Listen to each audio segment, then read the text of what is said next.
Hello dears, welcome back to Feena study room. അപ്പോൾ നമ്മളിന്ന് 50 ദിവസത്തിൻ്റെ സ്റ്റഡി പ്ലാൻ്റെ അടുത്ത ക്ലാസ്സാണ് കേട്ടോ അത്. അപ്പം നിങ്ങളാരും വിഷമിക്കേണ്ട. ഈ 50 ദിവസത്തിൻ്റെ സ്റ്റഡി പ്ലാനും രണ്ടും കൂടിയാണ് നമ്മൾ കമ്പൈൻ ചെയ്തിട്ട് കൊണ്ടുപോകുന്നത്. നിങ്ങൾ 50 ദിവസത്തിൻ്റെ നിർത്തിയോ എന്നൊന്നും ചോദിച്ചിട്ട് മെസ്സേജ് അയക്കുന്ന 2 വീഡിയോസും നിങ്ങൾക്ക് കിട്ടുന്നതായിരിക്കും. കഴിഞ്ഞ ഒരു 2 ദിവസമായിട്ട് എനിക്ക് ഭയങ്കര ബുദ്ധിമുട്ടാണ്. കാരണം എൻ്റെ മോള് രാത്രി തീരെ ഉറങ്ങില്ല കേട്ടോ. ഭയങ്കര ഉറക്കം തീരെയില്ല.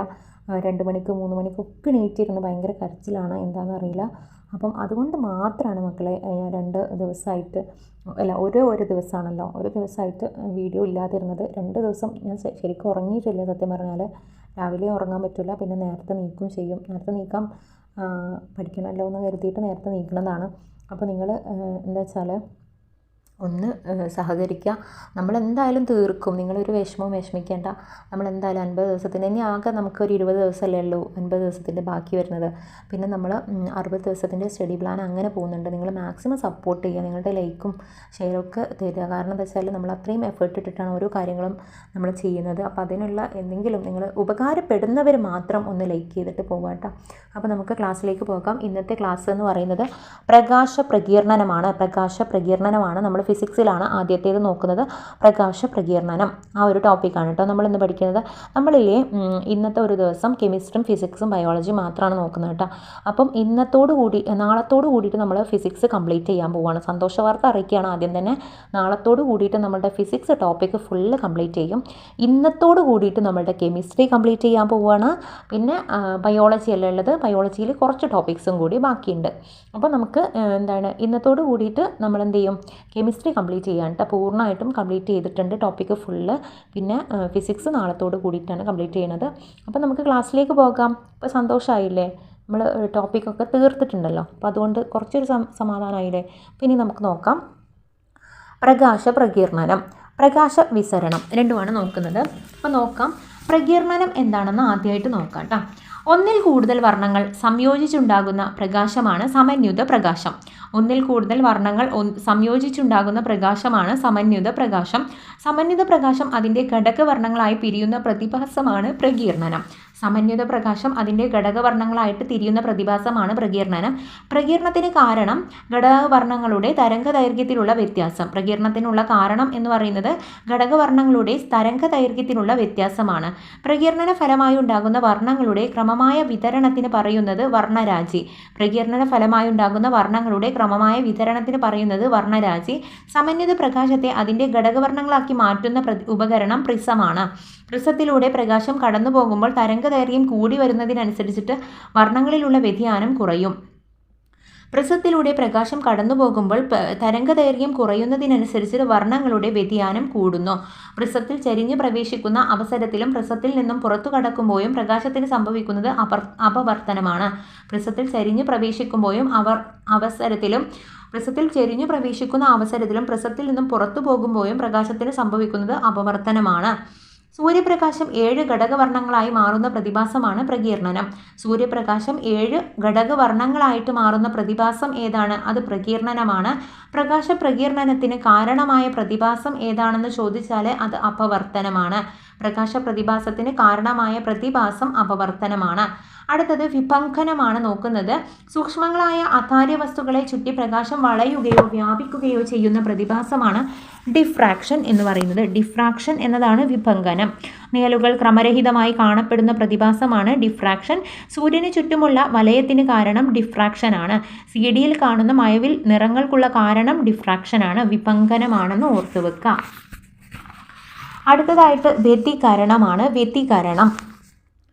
അടുത്തത് വ്യതികരണമാണ് കേട്ടോ. വ്യതികരണം ഒരേ സ്ഥലത്തെത്തുന്ന ഒന്നിലേറെ പ്രകാശ തരംഗങ്ങൾ കൂടിച്ചേർന്നുണ്ടാകുന്ന പ്രതിഭാസമാണ് ഇന്റർഫെറൻസ്. ഒരേ സ്ഥലത്തെത്തുന്ന ഒന്നിലേറെ പ്രകാശ തരംഗങ്ങൾ കൂടിച്ചേർന്നുണ്ടാകുന്ന പ്രതിഭാസം ഇന്റർഫെറൻസ്. മയിൽപീലിയിൽ കാണുന്ന വ്യത്യസ്ത വർണ്ണങ്ങൾ ഉണ്ടാക്കുന്ന സൂക്ഷ്മകണികകളാണ് ബാർബ്യൂൾസ്. മയിൽപീലിയിൽ കാണുന്ന വ്യത്യസ്ത വർണ്ണങ്ങൾ ഉണ്ടാക്കുന്ന സൂക്ഷ്മകണികകളാണ് ബാർബ്യൂൾസ്.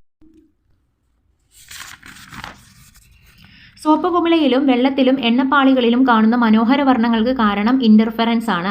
സോപ്പ് കുമിളയിലും വെള്ളത്തിലും എണ്ണപ്പാളികളിലും കാണുന്ന മനോഹര വർണ്ണങ്ങൾക്കുള്ള കാരണം ഇന്റർഫെറൻസ് ആണ്. ഹോളോഗ്രാഫി എന്താണെന്ന് നോക്കാം. വസ്തുക്കളുടെ ത്രിമാന ചിത്രങ്ങൾ എടുക്കുന്ന സാങ്കേതിക വിദ്യയാണ് ഹോളോഗ്രാഫി.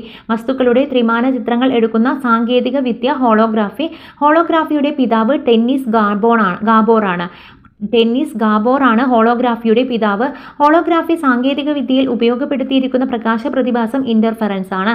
വിസരണം നോക്കാം. പ്രകാശം അന്തരീക്ഷ വായുവിലെ പൊടിപടലങ്ങളിൽ തട്ടിയുണ്ടാകുന്ന ക്രമരഹിതവും ഭാഗികവുമായ പ്രതിപതനമാണ് വിസരണം. ഏറ്റവും കൂടുതൽ വിസരണത്തിന് വിധേയമാകുന്ന നിറം വയലറ്റ് ആണ്. ഏറ്റവും കുറവ് വിസരണത്തിന് വിധേയമാകുന്ന നിറം ചുവപ്പാണ്. കണങ്ങളുടെ വലിപ്പം കൂടുന്നതിനനുസരിച്ച് വിസരണം കൂടുന്നു. കണങ്ങളുടെ വലിപ്പം പ്രകാശത്തിന്റെ തരംഗദൈർഘ്യത്തിലേക്കാൾ കൂടുതലായാൽ എല്ലാ വർണ്ണങ്ങളും വിസരണം ഒരുപോലെയായിരിക്കും. ഇനി പ്രകാശം അന്തരീക്ഷത്തിലൂടെ കൂടുതൽ ദൂരം സഞ്ചരിക്കുമ്പോൾ തരംഗദൈർഘ്യം കുറഞ്ഞ വർണ്ണങ്ങൾ നഷ്ടപ്പെടുന്നതിന് കാരണം വിസരണമാണ്. ഉദയാസ്തമയങ്ങളിൽ സൂര്യനും ചക്രവാളവും ചുവപ്പ് നിറത്തിൽ കാണപ്പെടാനുള്ള കാരണം വിസരണമാണ്. ചുവപ്പ് നിറത്തിൽ തരംഗദൈർഘ്യം കൂടുതലായാൽ വിസരണം കുറവായിരിക്കും. അതിനാൽ സൂര്യനിൽ നിന്നുള്ള പ്രകാശം അന്തരീക്ഷത്തിലൂടെ കൂടുതൽ ദൂരം സഞ്ചരിക്കുമ്പോൾ ചുവപ്പ് നിറം നഷ്ടപ്പെടുന്നില്ല. സൂര്യപ്രകാശത്തിന്റെ ഘടകവർണ്ണങ്ങളിൽ തരംഗദൈർഘ്യം കുറഞ്ഞവ വയലറ്റ്, കടുനീല, നീല എന്നിവയാണ് സൂര്യപ്രകാശത്തിലെ ഘടകവർണ്ണങ്ങളിൽ തരംഗദൈർഘ്യം കുറഞ്ഞവ. കൂടുതൽ വിസരണം സംഭവിക്കുന്ന വർണ്ണങ്ങളാണ് വയലറ്റ്, നീല, കടുനീല. സമുദ്രജലം നീലനിറമുള്ളതായിട്ട് തോന്നിക്കുന്നതിന് കാരണമായ പ്രതിഭാസം വിസരണമാണ്. ആകാശം നീലനിറത്തിൽ കാണപ്പെടാൻ കാരണം വിസരണം. അന്തരീക്ഷ വായുവിൽ അഭാവത്തിൽ ആകാശത്തിന്റെ നിറം കറുപ്പാണ്. ചന്ദ്രനിൽ ആകാശത്തിന്റെ നിറം കറുപ്പ്. കറുപ്പ് നിറത്തിന് കാരണം ചന്ദ്രനിൽ അന്തരീക്ഷമില്ലാത്തതിനാൽ പ്രകാശത്തിന്റെ വിസരണം സാധ്യമാകുന്നില്ല.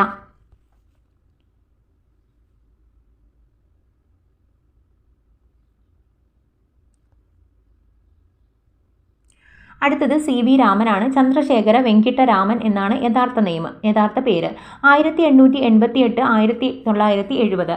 1928 രാമൻ പ്രഭാവം കണ്ടെത്തിയതിൻ്റെ സ്മരണാർത്ഥം എല്ലാ വർഷവും ഫെബ്രുവരി 28 ദേശീയ ശാസ്ത്രദിനമായി ആചരിക്കുന്നു. പക്ഷേ ദേശീയ ശാസ്ത്രദിനം എന്നാണ് ഫെബ്രുവരി 28 രാമൻ പ്രഭാവം കണ്ടെത്തിയതിൻ്റെ സ്മരണാർത്ഥം.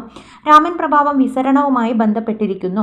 ചില ദ്രാവകങ്ങളിൽ, ഖരപദാർത്ഥങ്ങളിലും വിദ്യുത് കാന്തിക വികിരണങ്ങൾക്ക് പ്രകീർണനം സംഭവിക്കുമ്പോൾ പ്രകീർണന വികിരണത്തിന്റെ ആവൃത്തി വ്യത്യാസപ്പെടുന്ന പ്രതിഭാസമാണ് രാമൻ പ്രഭാവം.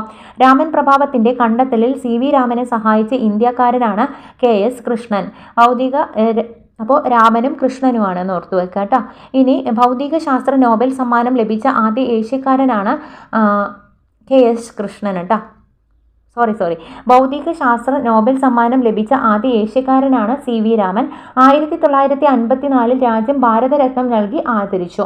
ഇനി 2022 നാഷണൽ സയൻസ് ഡേ തീമാണ് integrated approach in science and technology for sustainable future. Kerala ശാസ്ത്ര പുരസ്കാരം 2021 അർഹനായ ഭൗതിക ശാസ്ത്രജ്ഞനാണ് പ്രൊഫസർ താണു പത്മനാഭൻ. 2021 ഒക്ടോബറിൽ ആര്യഭട്ട അവാർഡിന് അർഹനായത് സതീഷ് റെഡ്ഡിയാണ്. ആകാശത്തിന്റെ നീലനിറത്തിന് വിശദീകരണം നൽകിയ ശാസ്ത്രജ്ഞൻ ലോർഡ് റെയ്ലിയാണ് ആകാശത്തിന്റെ നീലനിറത്തിന് വിശദീകരണം നൽകിയ ശാസ്ത്രജ്ഞൻ. കടലിന്റെ നീലനിറത്തിന് വിശദീകരണം നൽകിയ ശാസ്ത്രജ്ഞനാണ് CV രാമൻ. ഇനി ഒരു കൊളോയിഡൽ ദ്രവത്തിലൂടെയോ സസ്പെൻഷനിലൂടെയോ പ്രകാശവികിരണങ്ങൾ കടന്നുപോകുമ്പോൾ അവയ്ക്കിടയിൽ സംഭവിക്കുന്ന വിസരണം മൂലം ചെറിയ കണികകൾ പ്രകാശരഹിതമാകുന്നതിനാൽ പ്രകാശത്തിന്റെ സഞ്ചാരപാത ദൃശ്യമാകുന്ന പ്രതിഭാസം ഏതാണെന്ന് ചോദിച്ചാൽ അത് ഡിൻഡൽ പ്രഭാവമാണ്. കൊളോയിഡിന്റെ കണികകൾ പ്രകാശത്തെ വിസരണം ചെയ്യുന്നതാണ് ഡിൻഡൽ എഫക്റ്റ്.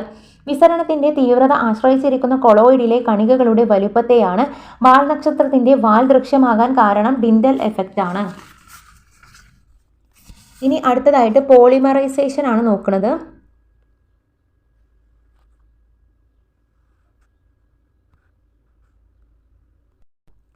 പോളിമറൈസേഷൻ ഒരു നിശ്ചിത ദിശയിലേക്ക് അനുപ്രസ്ഥ തരംഗങ്ങളുടെ കമ്പനങ്ങളെ നിലനിർത്തുന്ന പ്രതിഭാസമാണ് പോളിമറൈസേഷൻ. പ്രകാശത്തിന്റെ പോളിമറൈസേഷനുമായി ബന്ധപ്പെട്ട നിയമമാണ് ബ്രൂസ്റ്റേഴ്സ് നിയമം. സ്വാഭാവിക പോളിമറൈസിംഗ് പദാർത്ഥത്തിന് ഉദാഹരണമാണ് ടൂർമാലിൻ. പോളറോയിഡിൻ്റെ ഉപയോഗങ്ങൾ വിമാനങ്ങളുടെയും കാറുകളുടെയും ജനലുകളിൽ ഉപയോഗിക്കുന്നു, സൺഗ്ലാസിൽ ഉപയോഗിക്കുന്നു, ത്രിമാന ചലച്ചിത്രങ്ങളിൽ ഉപയോഗിക്കുന്നു, ഓയിൽ പെയിൻറ്റിങ്ങിൽ ഉപയോഗിക്കുന്നു. പോളിറോയിഡിന് ഉദാഹരണം നിക്കോൾ പ്രിസമാണ്. പോളിറോയിഡിന് ഉദാഹരണം നിക്കോൾ പ്രിസം.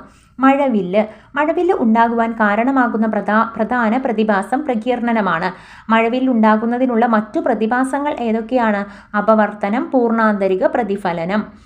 സൂര്യൻ ആകാശത്ത് ഒരു വശത്ത് ജ്വലിക്കുകയും എതിർവശത്ത് മഴ പെയ്തുകൊണ്ടിരിക്കുകയും ചെയ്യുന്ന പ്രതിഭാസമാണ് മഴവില്ല് പ്രത്യക്ഷമാകുന്നത്. സൂര്യപ്രകാശത്തിന് അന്തരീക്ഷത്തിൽ ജാലക കണികകളിൽ സംഭവിക്കുന്ന പ്രകീർണനം മൂലമാണ് മഴവില്ല് ഉണ്ടാകുന്നത്. മഴക്കാലങ്ങളിൽ രാവിലെയും വൈകുന്നേരവും സമയത്താണ് മഴവില്ല് ദൃശ്യമാകുന്നത്. മഴവില്ലിൻ്റെ ആകൃതി അർദ്ധവൃത്താകൃതിയാണ്. വിമാനത്തിൽ നിന്നും നോക്കിയാൽ മഴവില്ല് കാണപ്പെടുന്നത് വൃത്താകൃതിയിലാണ്.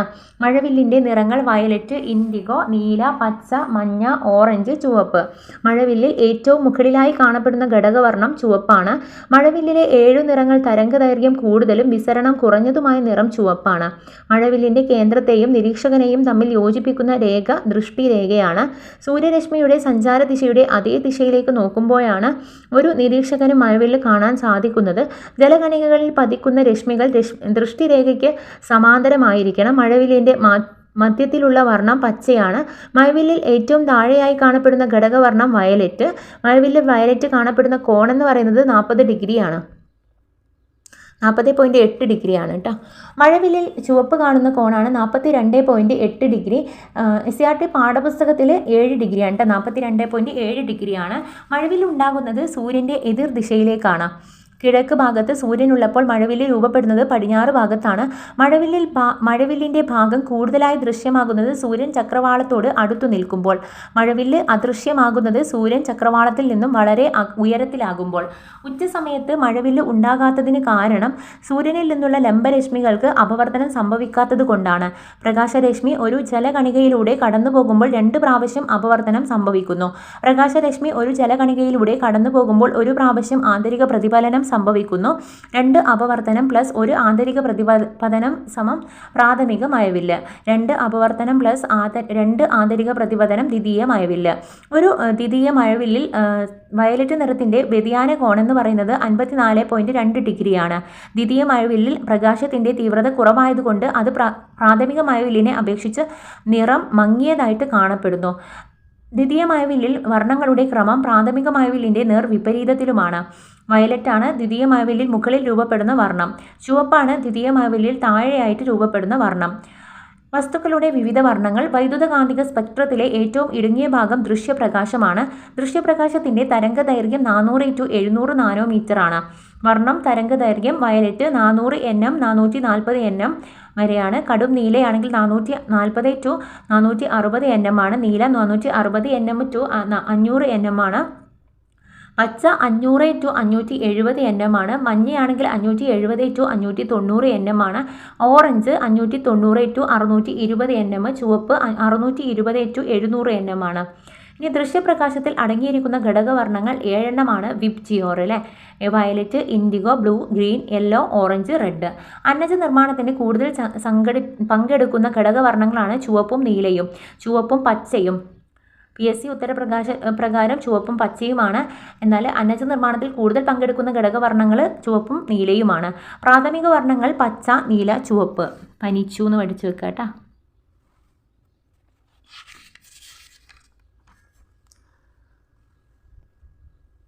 അടുത്തത് തരംഗദൈർഘ്യം കുറവും ആവൃത്തി കൂടുതലുമായ ഘടകവർണ്ണം വയലറ്റ് ആണ്. തരംഗദൈർഘ്യം കൂടുതലും ആവൃത്തി കുറഞ്ഞതുമായിട്ടുള്ള വർണ്ണം ചുവപ്പാണ്.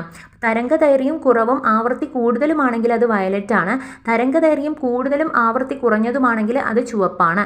എല്ലാ നിറങ്ങളെയും പ്രതിഫലിപ്പിക്കുന്ന നിറം വെള്ളയാണ്. എല്ലാ നിറങ്ങളെയും ആഗിരണം ചെയ്യുന്ന നിറം കറുപ്പാണ്. പ്രാഥമിക വർണ്ണങ്ങൾ 3 എണ്ണമാണെന്ന തത്വം ആവിഷ്കരിച്ചത് തോമസ് യങ് ആണ്. ധവളപ്രകാശമോ മറ്റു വർണ്ണങ്ങളോ ഉണ്ടാക്കാൻ വേണ്ടി ഉചിതമായി ചേർക്കുന്ന നിറങ്ങളാണ് പച്ച, നീല, ചുവപ്പ്. മറ്റു വർണ്ണങ്ങൾ ഉപയോഗിച്ച് പ്രാഥമിക വർണ്ണങ്ങൾ നിർമ്മിക്കാൻ സാധിക്കില്ല. 3 പ്രാഥമിക വർണ്ണങ്ങളും കൂടിച്ചേരുമ്പോൾ ഉണ്ടാകുന്ന നിറം വെള്ളയാണ്. പച്ച, നീല, ചുവപ്പ്, വെള്ള. ടെലിവിഷൻ സംപ്രേഷണത്തിന് ഉപയോഗിക്കുന്ന അടിസ്ഥാന വർണ്ണങ്ങളാണ് പച്ച, നീല, ചുവപ്പ്. അപകട സൂചനയ്ക്കുള്ള സിഗ്നലുകൾ ഉപയോഗിക്കുന്ന നിറം ചുവപ്പാണ്. സയന്റിഫിക് ലബോറട്ടറികളിൽ അപകടത്തെ സൂചിപ്പിക്കുന്നതിന് വേണ്ടി ഉപയോഗിക്കുന്ന നിറം മഞ്ഞയാണ്. മഞ്ഞുള്ള പ്രദേശങ്ങളിൽ സഞ്ചരിക്കുന്ന മോട്ടോർ വാഹനങ്ങളുടെ ഹെഡ്ലൈറ്റുകളിൽ ഉപയോഗിക്കുന്ന നിറം മഞ്ഞ. പ്രകാശത്തെ കടത്തിവിടുന്ന വസ്തുക്കൾ സുതാര്യ വസ്തുക്കളാണ്. ഗ്ലാസ്, ജലമാണ് ഉദാഹരണം. ആർട്ടിസ്റ്റിൻ്റെ പ്രാഥമിക വർണ്ണങ്ങൾ ചുവപ്പ്, നീല, മഞ്ഞ എന്നിവയാണ് കേട്ടോ. ആർട്ടിസ്റ്റിൻ്റേതാണെങ്കിൽ ചുവപ്പ്, നീല, മഞ്ഞ. ചായങ്ങളുടെ പ്രാഥമിക വർണ്ണങ്ങളാണെങ്കിൽ അത് മജന്ത, മഞ്ഞ, സിയാനാണ്. പിഗ്മെൻറ്റുകളുടെ പ്രാഥമിക നിറങ്ങളാണ് മജന്ത, മഞ്ഞ, സിയാന്. പ്രിൻറ്റിങ്ങിന് ഉപയോഗിക്കുന്ന നിറങ്ങളാണ് മഞ്ഞ, മജന്ത, സിയാന്, കറുപ്പ്. ദ്വിതീയ വർണ്ണങ്ങൾ. പ്രാഥമിക വർണ്ണങ്ങൾ ചേർന്നുണ്ടാകുന്ന വർണ്ണങ്ങളാണ് മഞ്ഞ, മജന്ത, സിയാന്. പച്ച പ്ലസ് ചുവപ്പ് മഞ്ഞ, പച്ച പ്ലസ് ചുവപ്പ് മഞ്ഞ. നീല പ്ലസ് ചുവപ്പ് മജന്ത, പച്ച പ്ലസ് നീല, സിയാന്. പൂരക വർണ്ണങ്ങൾ. ഒരു പ്രാഥമിക വർണ്ണവും ഒരു ദ്വിതീയ വർണ്ണവും കൂടിച്ചേർന്ന് ധവളപ്രകാശം ലഭിക്കുന്നുവെങ്കിൽ ആ രണ്ട് വർണ്ണങ്ങളും പരസ്പര പൂരക വർണ്ണങ്ങളാണ്. പച്ച, മജന്ത, വെള്ളയാണ്. ചുവപ്പ്, സിയാന്, വെള്ളയാണ്. നീല, മഞ്ഞ, വെള്ളയാണ്. ഒരു ദ്വിതീയ വർണ്ണത്തോടൊപ്പം അതിൽ ഉൾപ്പെടാത്ത പ്രാഥമിക വർണ്ണം ചേരുമ്പോൾ ലഭിക്കുന്നത് ധവളപ്രകാശമാണ്.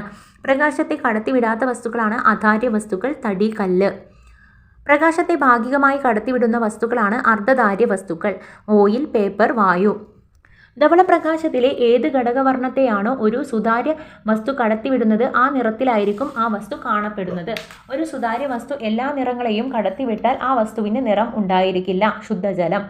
ഉദാഹരണം: ധവളപ്രകാശത്തിൻ്റെ ഒരു അധാര്യ വസ്തുവിൽ നിന്നും ഏതു വർണ്ണമാണോ പ്രതിപദിച്ചു വരുന്നത് അതായിരിക്കും ആ വസ്തുവിൻ്റെ നിറം. ഒരു അധാര്യ വസ്തു സൂര്യപ്രകാശത്തിലെ പ്രതിപദിക്കുന്ന വർണ്ണമാണ് അതിൻ്റെ സ്വാഭാവിക നിറം. ഒരു അധാര്യ വസ്തു ധവളപ്രകാശത്തിലെ എല്ലാ വർണ്ണങ്ങളെയും ആഗിരണം ചെയ്താൽ ആ വസ്തു കാണപ്പെടുന്ന നിറം കറുപ്പാണ്. ഒരു അധാര്യ വസ്തു അതിൻ്റെ പതിക്കുന്ന എല്ലാ വർണ്ണങ്ങളെയും പ്രതിപാദിക്കുന്നുവെങ്കിൽ ഒരു വർണ്ണത്തെയും ആഗിരണം ചെയ്യുന്നില്ല എങ്കിൽ ആ വസ്തു കാണപ്പെടുന്ന നിറം വെളുപ്പാണ്. ഒരു ചുവന്ന പൂവ് നീല പ്രകാശത്തിൽ കാണപ്പെടുന്ന നിറം കറുപ്പാണ്. ചുവന്ന പ്രകാശത്തിൽ പച്ച ഇലയുടെ നിറം കറുപ്പാണ്. പച്ച പ്രകാശത്തിൽ മഞ്ഞപ്പൂവിൻ്റെ നിറം പച്ചയാണ്. മഞ്ഞപ്പൂവ് ചുവന്ന പ്രകാശത്തിൽ ഏത് നിറത്തിൽ കാണപ്പെടും? ചുവപ്പ്. വസ്തുവിൻ്റെ യഥാർത്ഥ നിറം വിവിധ നിറത്തിലുള്ള ഗ്ലാസ്സിലൂടെ നോക്കുമ്പോൾ വസ്തുവിൻ്റെ നിറം നോക്കാട്ടോ. അപ്പം വെള്ളയാണെങ്കിൽ നീല ഗ്ലാസ്സിലൂടെ നീലയായിട്ടും പച്ച ഗ്ലാസ്സിലൂടെ പച്ചയായിട്ടും മഞ്ഞ ഗ്ലാസ്സിലൂടെ മഞ്ഞയായിട്ടും കാണുന്നു. മഞ്ഞയാണെങ്കിൽ നീല ഗ്ലാസ്സിലൂടെ കറുപ്പായിട്ടാണ് കാണുന്നത്. പച്ച ഗ്ലാസ്സിലൂടെ പച്ചയായിട്ടും മഞ്ഞ ഗ്ലാസ്സിലൂടെ മഞ്ഞയായിട്ടും. ഇനി നീലയാണ്. നീല ഗ്ലാസ്സിലൂടെ നീലയായിട്ട് തന്നെയാണ്. പച്ച ഗ്ലാസ്സിലൂടെയാണെങ്കിൽ കറുപ്പായിട്ടും മഞ്ഞ ഗ്ലാസ്സിലൂടെ കറുപ്പായിട്ട്. ഇനി പച്ചയാണ്. പച്ച നീല ഗ്ലാസ്സിലൂടെ കറുപ്പായിട്ടും പച്ച ഗ്ലാസ്സിലൂടെ പച്ചയായിട്ടും മഞ്ഞ ഗ്ലാസ്സിലൂടെ പച്ചയായിട്ടാണ്. ചുവപ്പാണ്. ചുവപ്പ് നീല ഗ്ലാസ്സിലൂടെ കറുപ്പായിട്ടും പച്ച ഗ്ലാസ്സിലൂടെ കറുപ്പായിട്ടും മഞ്ഞ ഗ്ലാസ്സിലൂടെ ചുവപ്പായിട്ടുമാണ് കാണപ്പെടുന്നത്. കണ്ണിന് ഏറ്റവും സുഖകരമായ നിറം ഏതാണെന്ന് ചോദിച്ചാൽ അത് മഞ്ഞയാണ്. തരംഗദൈർഘ്യം കുറഞ്ഞ വികിരണങ്ങളെ ആഗിരണം ചെയ്ത് തരംഗദൈർഘ്യം കൂടിയ ദൃശ്യപ്രകാശം ഉത്സർജിക്കുന്ന സ്വഭാവമുള്ള വസ്തുക്കളാണ് ഫ്ലൂറസെന്റുകൾ. ഏത് നിറത്തിലാണോ കാണപ്പെടുന്നത് ആ വർണ്ണത്തെ മാത്രം പ്രതിപാദിക്കുകയും ബാക്കി വർണ്ണങ്ങളെ ആഗിരണം ചെയ്യുകയും ചെയ്യുന്നവയാണ് പിഗ്മെന്റുകൾ. ചില പ്രത്യേക വർണ്ണങ്ങളെ മാത്രം കടത്തിവിടുന്ന സുതാര്യ വസ്തുക്കളാണ് കളർ ഫിൽറ്ററുകൾ. അതത് വർണ്ണങ്ങളെ മാത്രം കടത്തിവിടുന്ന കളർ ഫിൽറ്ററുകളാണ് പച്ച, നീല, ചുവപ്പ്. ഘടകവർണ്ണങ്ങളെ കൂടി കടത്തിവിടുന്ന കളർ ഫിൽറ്ററുകളാണ് മഞ്ഞ, മജന്ത, സിയാന്. ഇനി SCRT ക്വസ്റ്റ്യൻ പൂളാണ് കേട്ടോ. ഡിൻഡൽ പ്രഭാവത്തിന് കാരണമായ പ്രകാശ പ്രതിഭാസം എന്ന് പറയുന്നത് ഏതാണെന്നാണ്? അത് വിസരണമാണ്. ഇനി സൂക്ഷ്മകണികകളിൽ കൂടി തട്ടി പ്രകാശം ചിതറുന്ന പ്രതിഭാസമാണ് വിസരണം. ഉയരത്തിൽ പറക്കുന്ന വിമാനങ്ങളിൽ നിന്നും മഴവില്ല് വൃത്താകാരമായിട്ട് കാണാൻ സാധിക്കാറുണ്ട്. എന്തുകൊണ്ട് എന്നാണ്. എന്തുകൊണ്ടാണ് തറയിൽ നിന്നും നോക്കുമ്പോൾ ഇങ്ങനെ കാണാൻ സാധിക്കാത്തത്? തറയിൽ നിന്നും നോക്കുമ്പോൾ ദൃഷ്ടിരേഖയിൽ 42.7 ഡിഗ്രി താഴോട്ട് കാണാൻ സാധ്യമല്ല. ഒരു കുട്ടി വൈകുന്നേരം മാനത്ത് മഴവില്ല് കാണുന്നു. അത് ഏത് ദിശയിലായിരിക്കും മഴവില്ല് ദൃശ്യമായിട്ടുണ്ടാകുക? അത് കിഴക്ക് ദിശയിലാണ്. ഇനി മഴവില്ലിൻ്റെ പുറംഭാഗത്ത് കാണുന്ന വർണ്ണം ഏതായിരിക്കും? അത് ചുവപ്പാണ്. ഇനി 5ാമത്തെ ക്വസ്റ്റ്യൻ: ഒരു പ്രിസത്തിൽ വെച്ച് പ്രകാശത്തിന് പ്രകീർണനം സംഭവിക്കുന്നതിൻ്റെ കാരണം ഘടകവർണ്ണങ്ങളുടെ തരംഗദൈർഘ്യവുമായി ബന്ധപ്പെട്ട് വിശദീകരിക്കുക. അപ്പോൾ തരംഗദൈർഘ്യം കൂടുമ്പോൾ വ്യതിയാനം, അപവർത്തനം കുറയുന്നു. ചുവപ്പ് വർണ്ണത്തിൻ്റെ തരംഗദൈർഘ്യം കൂടുമ്പോൾ വയലറ്റിന് കുറവ്. 6ാമത്തെ ക്വസ്റ്റ്യൻ: മഴവില്ല് ഉണ്ടാകുന്ന അവസരത്തിൽ ജലകണികയിൽ പതിക്കുന്ന പ്രകാശത്തിന് എന്ത് സംഭവിക്കുന്നു? അപ്പം അടുത്ത ഓപ്ഷൻ ക്വസ്റ്റ്യൻ എ ആണ്. അപവർത്തനവും ആന്തര പ്രതിഫലനവും സംഭവിക്കുന്നു, അപവർത്തനം മാത്രം സംഭവിക്കുന്നു, ആന്തര പ്രതിപതനം മാത്രം സംഭവിക്കുന്നു, ഇവയൊന്നും സംഭവിക്കുന്നില്ല. ആൻസർ വന്നിട്ടുള്ളത് അപവർത്തനവും ആന്തര പ്രതിപതനവും സംഭവിക്കുന്നു. ഇനി 7ാമത്തെ ക്വസ്റ്റ്യൻ, പ്രകാശത്തിന്റെ വിസരണം തെളിയിക്കുന്നതിന് വേണ്ടിയുള്ള പരീക്ഷണത്തിൽ ആസൂത്രണത്തിന് വേണ്ടി പരീക്ഷണം ചെയ്യുന്നതിന് ആവശ്യമായ സാമഗ്രികൾ ലിസ്റ്റ് ചെയ്യുക. ബീക്കർ, ജലം, torch, sodium thiosulphate, hydrochloric acid, screen. പരീക്ഷണക്രമം ചുരുക്കി എഴുതുക. ചതുരാകൃതിയിലുള്ള ഒരു സ്ഫടിക പാത്രത്തിൽ 3/4 ഭാഗം ജലം എടുത്ത് ടോർച്ചിൽ നിന്നുള്ള പ്രകാശം ജലത്തിലൂടെ സ്ക്രീനിലേക്ക് പതിപ്പിക്കുക. പാത്രത്തിൽ ജലത്തിലുള്ള സോഡിയം തയോസൾഫേറ്റ് ലയിപ്പിക്കുക. അതിലേക്ക് 2 തുള്ളി ഹൈഡ്രോക്ലോറിക് ആസിഡ് ചേർക്കുക. ലായനിയിലും സ്ക്രീനിലും പ്രകാശത്തിനുണ്ടാകുന്ന മാറ്റം നിരീക്ഷിക്കുക. അപ്പം ഇത്രയുമാണ് നമ്മൾ ഇന്ന് ഫിസിക്സിൽ പഠിക്കാനുള്ളത്. അപ്പം നമ്മൾ നാളത്തോട് കൂടിയിട്ട് നമ്മളുടെ ഫിസിക്സ് കംപ്ലീറ്റ് ആവും കേട്ടോ. ഇനി നമ്മളുടെ കെമിസ്ട്രിയാണ്. കെമിസ്ട്രി ഇന്ന് നമ്മൾ കംപ്ലീറ്റ് ചെയ്യും, ഫുള്ളായിട്ട് നമ്മളിന്ന് കംപ്ലീറ്റ് ചെയ്യും പഠിച്ചിട്ട്. നോക്കാം. പ്രപഞ്ചത്തിൽ ഏറ്റവും കൂടുതലുള്ള 2ാമത്തെ മൂലകം ഏതാണ്? അത് ഹീലിയമാണ് അല്ലേ. അത് നമ്മൾ പഠിച്ചതാണ്. ഇനി നമുക്ക് അലോഹ സംയുക്തങ്ങൾ എന്നുള്ള ഭാഗമാണ് നോക്കാനുള്ളത് കേട്ടോ. അലോഹ സംയുക്തങ്ങൾ. അമോണിയ നോക്കാം. അമോണിയയിൽ അടങ്ങിയിട്ടുള്ള മൂലകങ്ങൾ നൈട്രജനും ഹൈഡ്രജനുമാണ് അമോണിയയിൽ അടങ്ങിയിട്ടുള്ളത്. നിറം ഇല്ല. അമോണിയക്ക് നിറമില്ല. ഗന്ധമാണെങ്കിൽ രൂക്ഷഗന്ധമാണ്. ഗുണം ബേസിക് ഗുണമാണ്. ജലത്തിലെ ലേയത്വം വളരെ കൂടുതലാണ്. അമോണിയയുടെ സാന്ദ്രത വായുവിനേക്കാൾ കുറവായിരിക്കും. അമോണിയയുടെ രാസസൂത്രം NH3 ആണ്. അമോണിയ തന്മാത്രയുടെ ആകൃതി ട്രൈഗണൽ പിരമിഡലാണ്. അമോണിയയുടെ തിളനില 33.5 ഡിഗ്രിയാണ്. അമോണിയയുടെ ഖരനില എന്ന് പറയുന്നത് 77.7 ഡിഗ്രി സെൽഷ്യസ് ആണ്. ജലത്തിൽ ഏറ്റവും നന്നായി ലയിക്കുന്ന വാതകം അമോണിയയാണ്. അമോണിയ വ്യാവസായികമായി നിർമ്മിക്കാനുള്ള പ്രക്രിയ കണ്ടെത്തിയ ശാസ്ത്രജ്ഞൻ ഫ്രിറ്റ്സ് ഹേബർ ആണ്. അമോണിയ വ്യാവസായികമായി ഉൽപ്പാദിപ്പിക്കുന്ന പ്രക്രിയ ഹേബർ പ്രക്രിയയാണ്. ഹേബർ പ്രക്രിയയിൽ നൈട്രജന്റെയും ഹൈഡ്രജന്റെയും അനുപാതം 1:3 ആണ്. ഹേബർ പ്രക്രിയയുടെ രാസസമവാക്യം N2G+3H2G+Q 2NH3 ആണ്. അപ്പം ഹേബർ പ്രക്രിയയുടെ ആവശ്യമായ ഊഷ്മാവ് 450 ഡിഗ്രി സെൽഷ്യസ് ആണ്. ഹേബർ പ്രക്രിയയിൽ ഉപയോഗിക്കുന്ന ഉൽപ്രേരകം ഇരുമ്പാണ്. അന്തരീക്ഷ വായുവിനേക്കാൾ ഭാരം കുറഞ്ഞ വാതകം അമോണിയയാണ്. സസ്യങ്ങളുടെ വളർച്ചയ്ക്ക് ആവശ്യമായിട്ടുള്ള നൈട്രജൻ വളങ്ങളുടെ നിർമ്മാണത്തിന് വേണ്ട അസംസ്കൃത രാസവസ്തു അമോണിയ. അമോണിയ വാതകത്തിന്റെ സാന്നിധ്യം അറിയാൻ ഉപയോഗിക്കുന്ന ലായനി നെസ്ലേസ് റിയേജന്റ് ആണ്. ഈ അമോണിയ വാതകത്തിന്റെ സാന്നിധ്യം അറിയാൻ ഉപയോഗിക്കുന്ന ലായനിയാണ് നെസ്ലേസ് റിയേജന്റ്. പൊട്ടാസ്യം ടെട്രാ അയഡോ മെർക്കുലേറ്റിന്റെ ആൽക്കലയൻ ലായനിയാണ്. ഐസ് ഫാക്ടറിയിൽ കൂളൻ്റ് ആയിട്ട് ഉപയോഗിക്കുന്ന വാതകം അമോണിയയാണ്. റെഫ്രിജറേറ്ററുകളിൽ കൂളൻ്റ് ആയിട്ട് ഉപയോഗിക്കുന്നത് ഫ്രിയോൺ ആണ്. ക്ഷാര സ്വഭാവമുള്ള ഏക വാതകം അമോണിയയാണ്. അമോണിയയുടെ ഗാഢ ജലീയ ലായനി ലിക്കർ അമോണിയ. ദ്രവീകരിച്ച അമോണിയയാണ് ലിക്വിഡ് അമോണിയ. കൃത്രിമ അഗ്നിപർവ്വതം ഉണ്ടാക്കാൻ ഉപയോഗിക്കുന്ന രാസവസ്തു അമോണിയം ഡൈക്രോമേറ്റ് ആണ് കൃത്രിമ അഗ്നിപർവ്വതം ഉണ്ടാക്കാൻ ഉപയോഗിക്കുന്നത്. അമോണിയ വാതകത്തെ നിർജ്ജലീകരിക്കാൻ ഉപയോഗിക്കുന്നത് കാൽസ്യം ഓക്സൈഡ് ആണ്. അമോണിയ ക്ലോറൈഡിന്റെ നിറം വെള്ളയാണ്. വസ്തുക്കളിൽ അടങ്ങിയിരിക്കുന്ന ജലാംശം ആഗിരണം ചെയ്യുന്ന പദാർത്ഥങ്ങൾ ശോഷകാരകങ്ങൾ. അസിഡിക് സ്വഭാവമുള്ള ശോഷകാരകങ്ങളാണ് P2O5 H2SO4. ബേസിക സ്വഭാവമുള്ള ശോഷകാരകമാണ് നീറ്റുകക്ക. രാസനാമങ്ങൾ നവസാരം, സാല്, അമോണിയം ക്ലോറൈഡ്. സ്മെല്ലിംഗ് സാൾട്ട് എന്ന് പറയുന്നതും അമോണിയം കാർബണേറ്റ് ആണ്. നവസാരം, സാൽ, അമോണിയാക്ക് എന്ന് പറയുന്നത് അമോണിയം ക്ലോറൈഡ് ആണ്. ഇനി കാർബൺ ഡൈ ഓക്സൈഡ് ആണ് CO2. അന്തരീക്ഷത്തിലെ കാർബൺ ഡൈ ഓക്സൈഡിൻ്റെ അളവ് 0.03 ആണ്. 3% ആണ്. ആഗോളതാപനത്തിന് കാരണമാകുന്ന പ്രധാന വാതകം കാർബൺ ഡൈ ഓക്സൈഡ്. ആസിഡുകളും കാർബണേറ്റുകളുമായി പ്രവർത്തിക്കുമ്പോൾ സ്വതന്ത്രമാകുന്ന വാതകം കാർബൺ ഡൈ ഓക്സൈഡ് ആണ്. ചുണ്ണാമ്പ് വെള്ളത്തെ പാൽനിറമാക്കുന്ന വാതകം കാർബൺ ഡൈ ഓക്സൈഡ്. ഹരിതഗ്രഹ പ്രഭാവത്തിന് കാരണമാകുന്ന വാതകമാണ് കാർബൺ ഡൈ ഓക്സൈഡ്. സസ്യങ്ങൾ രാത്രി പുറപ്പെടുവിക്കുന്ന വാതകം കാർബൺ ഡൈ ഓക്സൈഡ്. തീ അണയ്ക്കാൻ ഉപയോഗിക്കുന്ന വാതകം കാർബൺ ഡൈ ഓക്സൈഡ് ആണ്. അഗ്നിശമനികളിൽ ഉപയോഗിക്കുന്ന വാതകം കാർബൺ ഡൈ ഓക്സൈഡ്. മാവ് പൊളിക്കുമ്പോൾ പുറത്തു വരുന്ന വാതകം carbon dioxide. Soda water, soft drinks എന്നിവയെ നിർമ്മിക്കുവാൻ ഉപയോഗിക്കുന്ന വാതകം കാർബൺ ഡൈ ഓക്സൈഡ്. ഖരാവസ്ഥയിലുള്ള carbon dioxide dry ice ആണ്. കാർഡ് ഐസ് എന്നറിയപ്പെടുന്നത് ഡ്രൈ ഐസ് ആണ്. കൂളിംഗ് ഏജന്റ് ആയിട്ട് ഉപയോഗിക്കുന്ന പദാർത്ഥം ഡ്രൈ ഐസ് ആണ്. കൃത്രിമ ശ്വാസോച്ഛ്വാസം നൽകാനായിട്ട് ആശുപത്രികളിൽ ഉപയോഗിക്കുന്ന കാർബൺ സംയുക്തം ഉള്ള വാതകമാണ് കാർബോജൻ. 95% ഓക്സിജനും 95% കാർബൺ ഡൈ ഓക്സൈഡും ചേർത്തിട്ട്. അടുത്തതായിട്ട് SCRT ക്വസ്റ്റ്യൻ പൂളാണ്. അമോണിയ വ്യാവസായികമായി നിർമ്മിക്കുന്ന പ്രവർത്തനത്തിന്റെ സമവാക്യം ചുവടെ നൽകിയിരിക്കുന്നു. N2+3H2 ഉൾപ്രേരകം ഉന്നതമർദ്ദം 450 degree Celsius 2NH3. ഈ പ്രക്രിയയുടെ പേരെന്ത്? അത് ഹേബർ പ്രക്രിയയാണ്. അമോണിയയുടെ ഒരു ഉപയോഗം എഴുതുക. രാസവളം നിർമ്മിക്കുന്നതിന് ശീതീകാരിയായിട്ട്. അമോണിയയുടെ സാന്നിധ്യം തിരിച്ചറിയുന്നത് എങ്ങനെ? HCl മുക്കിയ ഗ്ലാസ് റോഡ് അമോണിയയുടെ സമീപം കാണിക്കുമ്പോൾ വെളുത്ത പുക ഉണ്ടാകുന്നു. ഇനി ഓർഗാനിക് സംയുക്തങ്ങളാണ്. നാമകരണവും ഐസോമറിസവും രാസപ്രവർത്തനവും. ഈ ഒരു ടോപ്പിക് എന്ന് പറയുന്നത് വളരെ ഈസിയാണ്, പക്ഷേ അത് ശ്രദ്ധിച്ചിരുന്നിട്ടുണ്ടെങ്കിൽ നല്ല ഈസി ആയിട്ട് നമുക്ക് പഠിച്ചെടുക്കാൻ പറ്റും. ഈ കെമിസ്ട്രിയിൽ ഏറ്റവും സിമ്പിളായിട്ടുള്ളത് ഇത് തന്നെയാണ്. പക്ഷേ നമുക്ക് കുറേ സമവാക്യങ്ങളും ഇതൊക്കെ കാണുമ്പോൾ ഭയങ്കര ടെൻഷനായിട്ട് നമുക്ക് പഠിക്കാൻ കഴിയാത്തൊരവസ്ഥ ഉണ്ടാവും. ചിലർക്ക് ഈ ഒരു ടോപ്പിക്കിൽ ഇഷ്ടമല്ല എന്നൊക്കെ പറഞ്ഞ് ഞാൻ കേട്ടിട്ടുണ്ട്.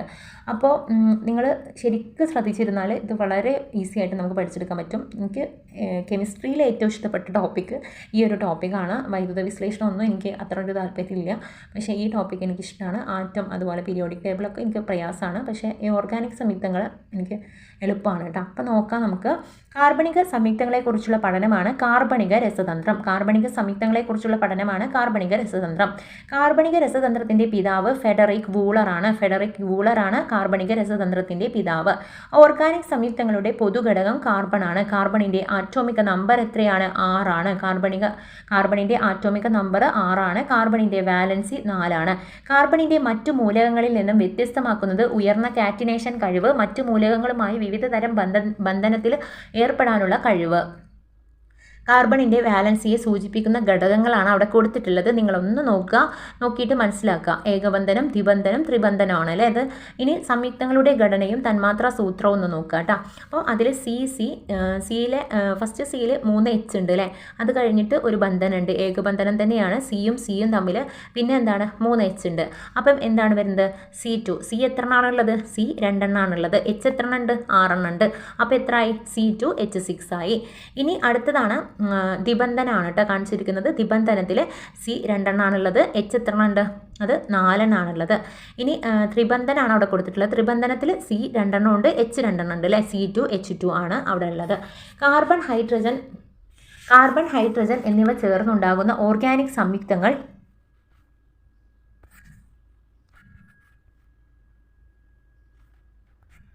കാർബൺ, ഹൈഡ്രജൻ എന്നിവ ചേർന്നുണ്ടാകുന്ന ഓർഗാനിക് സംയുക്തങ്ങളാണ് ഹൈഡ്രോ കാർബണുകൾ സംയുക്തങ്ങളുടെ ഘടന ചുരുക്കി എഴുതുന്ന രീതി അറിയപ്പെടുന്നത് കണ്ടൻസ്ഡ് ഫോർമുല. അപ്പോൾ കണ്ടൻസ്ഡ് ഫോർമുല എന്നാണ് ഹൈഡ്രോ കാർബൺ സംയുക്തങ്ങളുടെ ഘടന ചുരുക്കി എഴുതുന്ന രീതി അറിയപ്പെടുന്നത്. ഹൈഡ്രോ കാർബണുകൾ വായുവിൽ ജ്വലിച്ച് ലഭിക്കുന്ന ഉൽപ്പന്നങ്ങളാണ് കാർബൺ ഡൈ ഓക്സൈഡും ജലവും. ഹൈഡ്രോ കാർബണുകൾ വായുവിൽ ജ്വലിച്ച് ലഭിക്കുന്ന ഉൽപ്പന്നങ്ങളാണ് കാർബൺ ഡൈ ഓക്സൈഡും ജലവും. കാർബൺ ആറ്റങ്ങൾക്കിടയിൽ ഏകബന്ധനം, ദ്വിബന്ധനം, ത്രിബന്ധനം ഉള്ള സംയുക്തങ്ങളുണ്ട്. അപ്പോൾ കാർബൺ ആറ്റങ്ങൾക്കിടയിൽ ഏകബന്ധനം മാത്രമുള്ള ഓപ്പൺ ചെയിൻ ഹൈഡ്രോ കാർബണുകളാണ് ആൽക്കെയിൻ കേട്ടോ. അപ്പോൾ ആൽക്കെയിൻ എന്ന് പറയുന്നത് കാർബൺ ആറ്റങ്ങൾക്കിടയിൽ ഏകബന്ധനം മാത്രമുള്ള ഓപ്പൺ ചെയിൻ ഹൈഡ്രോ കാർബണുകളാണ്. ഇനി ആൽക്കെയിനുകൾ ഓരോ കാർബൺ ആറ്റത്തിൻ്റെയും എല്ലാ സംയോജകങ്ങളും ഏകബന്ധനം വഴി പൂർത്തിയാക്കുന്നതിനാൽ അവയെ കണക്കാക്കുന്നത് പൂരിത ഹൈഡ്രോ കാർബണുകളായിട്ടാണ്. അപ്പോൾ പൂരിതമായിട്ടുള്ള ഹൈഡ്രോ കാർബൺ ഏതാണെന്ന് ചോദിച്ചാൽ അത് ആൽക്കെയിൻ ആണെന്ന് അറിയാം. ഒരു ആൽക്കെയിൻ N കാർബൺ ആറ്റങ്ങൾ ഉണ്ടെങ്കിൽ അതിലുണ്ടായിരിക്കേണ്ട ഹൈഡ്രജൻ ആറ്റങ്ങൾ എന്ന് പറയുന്നത് 2N+2 ആയിരിക്കും. ഇനി കാർബൺ ആറ്റത്തിൻ്റെ എണ്ണവും ആൽക്കെയിനുകളുടെ ഘടനയും കണ്ടൻസ്ഡ് ഫോർമുലയും തന്മാത്രാ സൂത്രവും നോക്കാം. അപ്പോൾ കാർബണിൻ്റെ എണ്ണം എന്ന് പറയുന്നത് 1 ആണ്. 1 ആവുമ്പം സി 1 ആയിരിക്കും, 4 H വേണം അല്ലേ. അപ്പോൾ CH4 ആണ്. CH4 ആണ് കണ്ടൻസ്ഡ് ഫോർമുല. തന്മാത്രാ സൂത്രവും CH4 ആയിരിക്കും. ഇനി 2 കാർബൺ ആറ്റങ്ങൾ ഉണ്ടെങ്കിൽ എന്താണ് നോക്കുക, ശരിക്കും നോക്കുക. അതിൽ സി എത്ര എണ്ണം വരുന്നുണ്ട്? 2 എണ്ണം വരുന്നുണ്ട്. അപ്പോൾ കണ്ടൻസ്ഡ് ഫോർമുല എഴുതുമ്പം കൃത്യമായിട്ട് എഴുതി പോകണം കേട്ടോ. അപ്പോൾ CH3 ആണ് വരിക. സിയുടെ കൂടെ എത്ര H ഉണ്ടെന്ന് നോക്കുക, എന്നിട്ട് CH3 എഴുതുക. എന്നിട്ട് അതിൻ്റെ തന്മാത്രാ സൂത്രമാണെങ്കിൽ C2H6 ആണ്. C2H6 തന്മാത്രാ സൂത്രം. ഇനി 3 കാർബൺ ആറ്റങ്ങൾ ഉണ്ടെങ്കിൽ സി 3 എണ്ണം ഉണ്ട്. H എത്ര എണ്ണം ഉണ്ട്? 8 എണ്ണം ഉണ്ട് അല്ലേ. അപ്പോൾ നമ്മൾ ഫസ്റ്റ് ഓരോന്ന് എഴുതി പോകണം കേട്ടോ. അപ്പോൾ CH3 CH2 നിങ്ങൾ ആ ഘടന നോക്കുക. ഘടന നോക്കിയിട്ട് മനസ്സിലാക്കുക. CH3 CH2 CH3. ഇനി തന്മാത്രാ സൂത്രം C3H8. ഇനി ആൽക്കെയിനുകളുടെ പൊതു സമവാക്യമാണ് CnH2n+2 ആണ്. ആൽക്കെയിൻ ആണെങ്കിൽ കേട്ടോ, ആൽക്കെയിൻ ആണെങ്കിൽ ഫസ്റ്റത്തേതാണ് ആൽക്കെയിൻ. അപ്പോൾ ആൽക്കെയിൻ ആണെങ്കിൽ എന്ത് ചെയ്യുക, CnH2 ഇട്ടിട്ട് n+2 ഇടുക, +2 കൊടുക്കുക. ഏറ്റവും ലഘുവായിട്ടുള്ള ആൽക്കെയിനാണ് മീഥേൻ എന്ന് പറയുന്നത്. ആ ഹോമോലോഗസ് സീരീസിൻ്റെ സവിശേഷതകൾ അംഗങ്ങളെ ഒരു പൊതുവാക്യം കൊണ്ട് പ്രതിനിധീകരിക്കാൻ കഴിയുന്നു. അടുത്തടുത്ത അംഗത്തിൻ്റെ തമ്മിൽ ഒരു CH2 ഗ്രൂപ്പിൻ്റെ വ്യത്യാസം മാത്രമാണുള്ളത്. അംഗങ്ങൾ രാസഗുണത്തിൽ സാമ്യം പ്രകടിപ്പിക്കുന്നു. ഭൗതിക ഗുണങ്ങളിൽ ക്രമമായ വ്യതിയാനം കാണിക്കുന്നു. കാർബൺ ആറ്റങ്ങൾക്കിടയിൽ ദ്വിബന്ധനമോ ത്രിബന്ധനമോ ഉള്ള ഹൈഡ്രോ കാർബണിനെ പൊതുവായിട്ട് അറിയപ്പെടുന്നത് അപൂരിത ഹൈഡ്രോ കാർബൺ എന്നാണ് കേട്ടോ. അപ്പം നമ്മൾ പഠിച്ചു ആദ്യം ഏകബന്ധനം ഉള്ളതാണ് ആൽക്കെയിൻ എന്ന് പറയുന്നത് അല്ലേ. എന്നാൽ ദ്വിബന്ധനവും ത്രിബന്ധനവും ഉള്ളതാണ് അപൂരിത ഹൈഡ്രോ കാർബണുകളാണ് കേട്ടോ. ഏകബന്ധനം ഉള്ളത് ആൽക്കെയിൻ ആണ്. ആൽക്കെയിൻ എന്താണ്, പൂരിത ഹൈഡ്രോ കാർബൺ ആണ്. ദ്വിബന്ധനവും ത്രിബന്ധനവും ഉള്ളതാണ് ആൽക്കീനുകളും ആൽക്കെയിനുകളും. അപ്പം അത് രണ്ടും എന്താണ്, അപൂരിത ഹൈഡ്രോ കാർബണുകളാണെന്ന് ഓർത്തു വെക്കുക. ഏതെങ്കിലും രണ്ട് കാർബൺ ആറ്റങ്ങൾക്കിടയിൽ ഒരു ദ്വിബന്ധനം ഉള്ള ഹൈഡ്രോ കാർബണുകൾ അറിയപ്പെടുന്നത് ആൽക്കീനുകൾ എന്നാണ്. ആൽക്കീനുകൾ. ഇനി ആൽക്കീനുകളുടെ പൊതു സമവാക്യം എന്താണ്, അതിൽ നമ്മൾ +2 കൊടുക്കണ്ട, അത് മാത്രം എഴുതിയാൽ മതി. CnH2n മതി. CnH2n ആണ്. നമ്മൾ +2 കൊടുക്കുമ്പം അത് ആൽക്കെയിൻ ആവും. ഫസ്റ്റത്തേൽ എന്തുണ്ട്, +2 കൊടുക്കണം എന്ന് ഓർത്ത് വെക്കുക. ആദ്യം നമ്മൾ എന്ത് ചെയ്യുക, CnH2n പഠിച്ചു വെക്കുക. അതൊരു സമവാക്യം. അപ്പോൾ അതിൻ്റെ കൂടെ ഫസ്റ്റ് നമ്മൾ പ്ലസ് കൊടുത്തിട്ട് 2 കൊടുക്കുകയാണെന്നുണ്ടെങ്കിൽ ആൽക്കെയിൻ ആവും, ഫസ്റ്റത്തേതാകും, ഏകബന്ധനാവും ആൽക്കെയിന്. ഇനി ആൽക്കീൻ ആണെന്നുണ്ടെങ്കിൽ CnH2n അത്ര മാത്രം കൊടുത്താൽ മതി, വേറെ ഒന്നും കൊടുക്കണ്ട. ഇനി ആൽക്കെയിൻ ആണെന്നുണ്ടെങ്കിൽ എന്താണ്, CnH2n-2 ആണ് കൊടുക്കേണ്ടത് കേട്ടോ. -2 ആണ്, അത് ഓർത്ത് വെക്കുക. ഇനി ആൽക്കീനുകളുടെ പൊതു സമവാക്യം നമുക്കൊരു പ്രീവിയസ് ക്വസ്റ്റ്യൻ ആയിട്ട് ചോദിച്ചിട്ടുണ്ട്, അത് ഓർത്ത് വെക്കുക. അപ്പോൾ നിങ്ങൾ ഒന്ന് മാത്രം പഠിച്ചു വെച്ചാൽ മതി, CnH2n മാത്രം പഠിച്ചു വെച്ചാൽ മതി. +2 കൊടുക്കുകയാണെന്നുണ്ടെങ്കിൽ അത് ആൽക്കെയിൻ ആകുന്നു എന്ന് ഓർത്ത് വെക്കുക. -2 കൊടുക്കുകയാണെന്നുണ്ടെങ്കിൽ അത് ആൽക്കീൻ ആവുന്നു ഓർത്ത് വെക്കുക. ഇനി ഏറ്റവും ലഘുവായിട്ടുള്ള ആൽക്കീനാണ് ഈഥീൻ എന്ന് പറയുന്നത് കേട്ടോ. ഈഥീനാണ് ഏറ്റവും ലഘുവായിട്ടുള്ള ആൽക്കീന്. ഏതെങ്കിലും ഒരു രണ്ട് കാർബൺ ആറ്റങ്ങൾക്കിടയിൽ ത്രിബന്ധനമുള്ള ഹൈഡ്രോ കാർബണുകൾ അറിയപ്പെടുന്നത് ആൽക്കെയിനുകൾ എന്നാണ്. അപ്പോൾ ത്രിബന്ധനമാണെങ്കിൽ ആൽക്കെയിനുകളാണ്. ആൽക്കെയിനുകളുടെ പൊതുസമവാക്യം നോക്കുക, ഇതാ CnH2n-2 ആണ് വരുന്നത് അല്ലേ. ഇനി കാർബൺ ആറ്റത്തിൻ്റെ എണ്ണം 2 ആണെങ്കിൽ ആൽക്കീനുകളുടെ ഘടന വരുന്നത് ദ്വിബന്ധനമാണെന്ന് മാത്രം നിങ്ങൾ ശ്രദ്ധിച്ചാൽ മതി. അവിടെ C2 വന്നിട്ടുണ്ട്, പിന്നെ ദ്വിബന്ധനം വന്നിട്ടുണ്ട് അല്ലേ. അപ്പം കണ്ടൻസ്ഡ് ഫോർമുല എങ്ങനെ വരിക, CH2 ആണ് വരിക. CH2 ദ്വിബന്ധനം CH2. ഇനി തന്മാത്രാ സൂത്രമാണെങ്കിലോ C2H4 ആണ് വരിക. 3 കാർബൺ ആറ്റങ്ങളുടെ എണ്ണമാണെങ്കിൽ ആൽക്കീനുകളുടെ ഘടന വരുന്നത് നോക്ക്, ഇവിടെ ദ്വിബന്ധനം വന്നിട്ടുണ്ട്, 1 ദ്വിബന്ധനം വന്നിട്ടുണ്ട്, പിന്നെ 3 കാർബൺ ആറ്റങ്ങളാണ് ഉള്ളത് അല്ലേ. അപ്പോൾ condensed formula CH2 CH CH3. അപ്പം അത് ചെക്ക് ചെയ്താൽ നിങ്ങൾക്ക് മനസ്സിലാവും. CH2 CH അല്ലേ, ഒന്നിൻ്റെ കൂടെ ഒരെണ്ണം മാത്രമേ വന്നിട്ടുള്ളൂ, പിന്നെ CH3. ഇനി തന്മാത്രാ സൂത്രമാണെങ്കിൽ C3H6 ആണ്. ഇനി കാർബൺ ആറ്റത്തിൻ്റെ എണ്ണം 2 ആണെങ്കിൽ ആൽക്കെയിനാണ് കേട്ടോ പഠിക്കുന്നത്, ആൽക്കെയിനുകളുടെ ഘടന. അപ്പോൾ ത്രിബന്ധനാണ് അല്ലേ, എന്താണ്, സിയുടെ കൂടെ ത്രിബന്ധനാണ് വന്നിട്ടുള്ളത്. അപ്പോൾ എന്താണ് കണ്ടൻസ്ഡ് ഫോർമുല, അത് CH ത്രിബന്ധനം വന്നിട്ടുണ്ട് CH. ഇനി തന്മാത്രാ സൂത്രമാണെങ്കിൽ C2H2 ആണ് വരിക. ഇനി മൂന്നാമത്തത് ആൽക്കെയിനാണ്, ത്രിബന്ധനാണ്, 3 കാർബൺ ആറ്റങ്ങൾ വന്നിട്ടുണ്ട്. അപ്പോൾ കണ്ടൻസ്ഡ് ഫോർമുല വരുന്നത് CH ത്രിബന്ധനം വന്നിട്ടുണ്ട്, പിന്നെ C3 ആണ് കണ്ടൻസ്ഡ് ഫോർമുല വരുന്നത്. അത് കൃത്യമായിട്ട് നമുക്ക് മനസ്സിലാവുമല്ലോ നോക്കിയാൽ. ഇനി അടുത്ത തന്മാത്രാ സൂത്രമാണെങ്കിൽ C3H4 ആണ് വന്നിട്ടുള്ളത്. ഇനി ഓർഗാനിക് സംയുക്തങ്ങൾ ജന്തുജന്യമായ വസ്തുക്കളിൽ നിന്ന് മാത്രമേ ലഭിക്കുന്നുള്ളൂ എന്ന് ആദ്യകാലങ്ങളിൽ വിശ്വസിച്ചിരുന്നു. കൃത്രിമമായിട്ട് നിർമ്മിച്ച ആദ്യത്തെ ഓർഗാനിക് സംയുക്തമാണ് യൂറിയ. 1828 അജൈവ പദാർത്ഥമായിട്ടുള്ള അമോണിയം സയനേറ്റിൽ നിന്നും ജൈവ പദാർത്ഥമായിട്ടുള്ള യൂറിയ നിർമ്മിച്ചെടുത്ത ജർമ്മൻ ശാസ്ത്രജ്ഞനാണ് ഫെഡറിക് വോളർ. അപ്പം NH4 CNO താപം, പിന്നെ NH2 CO NH2 ആണ് യൂറിയ. അമോണിയം സയനൈറ്റിൽ നിന്നും എന്ത് ചെയ്തിട്ടുണ്ട്, യൂറിയ വേർതിരിച്ചെടുത്തിട്ടുണ്ട്. ഇനി IUPAC international union of pure and applied chemistry. രസതന്ത്രത്തിൻ്റെ ലോകമെമ്പാടും സംഭവിക്കുന്ന നൂതന പ്രവണതകൾ മുന്നോട്ട് കൊണ്ടുപോകുന്നതിനും അതുവഴി മാനവരാശിയുടെ പുരോഗതിക്ക് രസതന്ത്രത്തിൻ്റേതായിട്ടുള്ള സംഭാവന നൽകുന്നതിനുമായിട്ടുള്ള പ്രവർത്തിക്കുന്ന അന്താരാഷ്ട്ര സംഘടനയാണ് IUPAC international union of pure and applied chemistry. IUPAC രൂപീകൃതമായ വർഷം 1919 ആണ്. IUPACയുടെ ആസ്ഥാനം സൂറിച്ച്, സ്വിറ്റ്സർലാൻഡ്.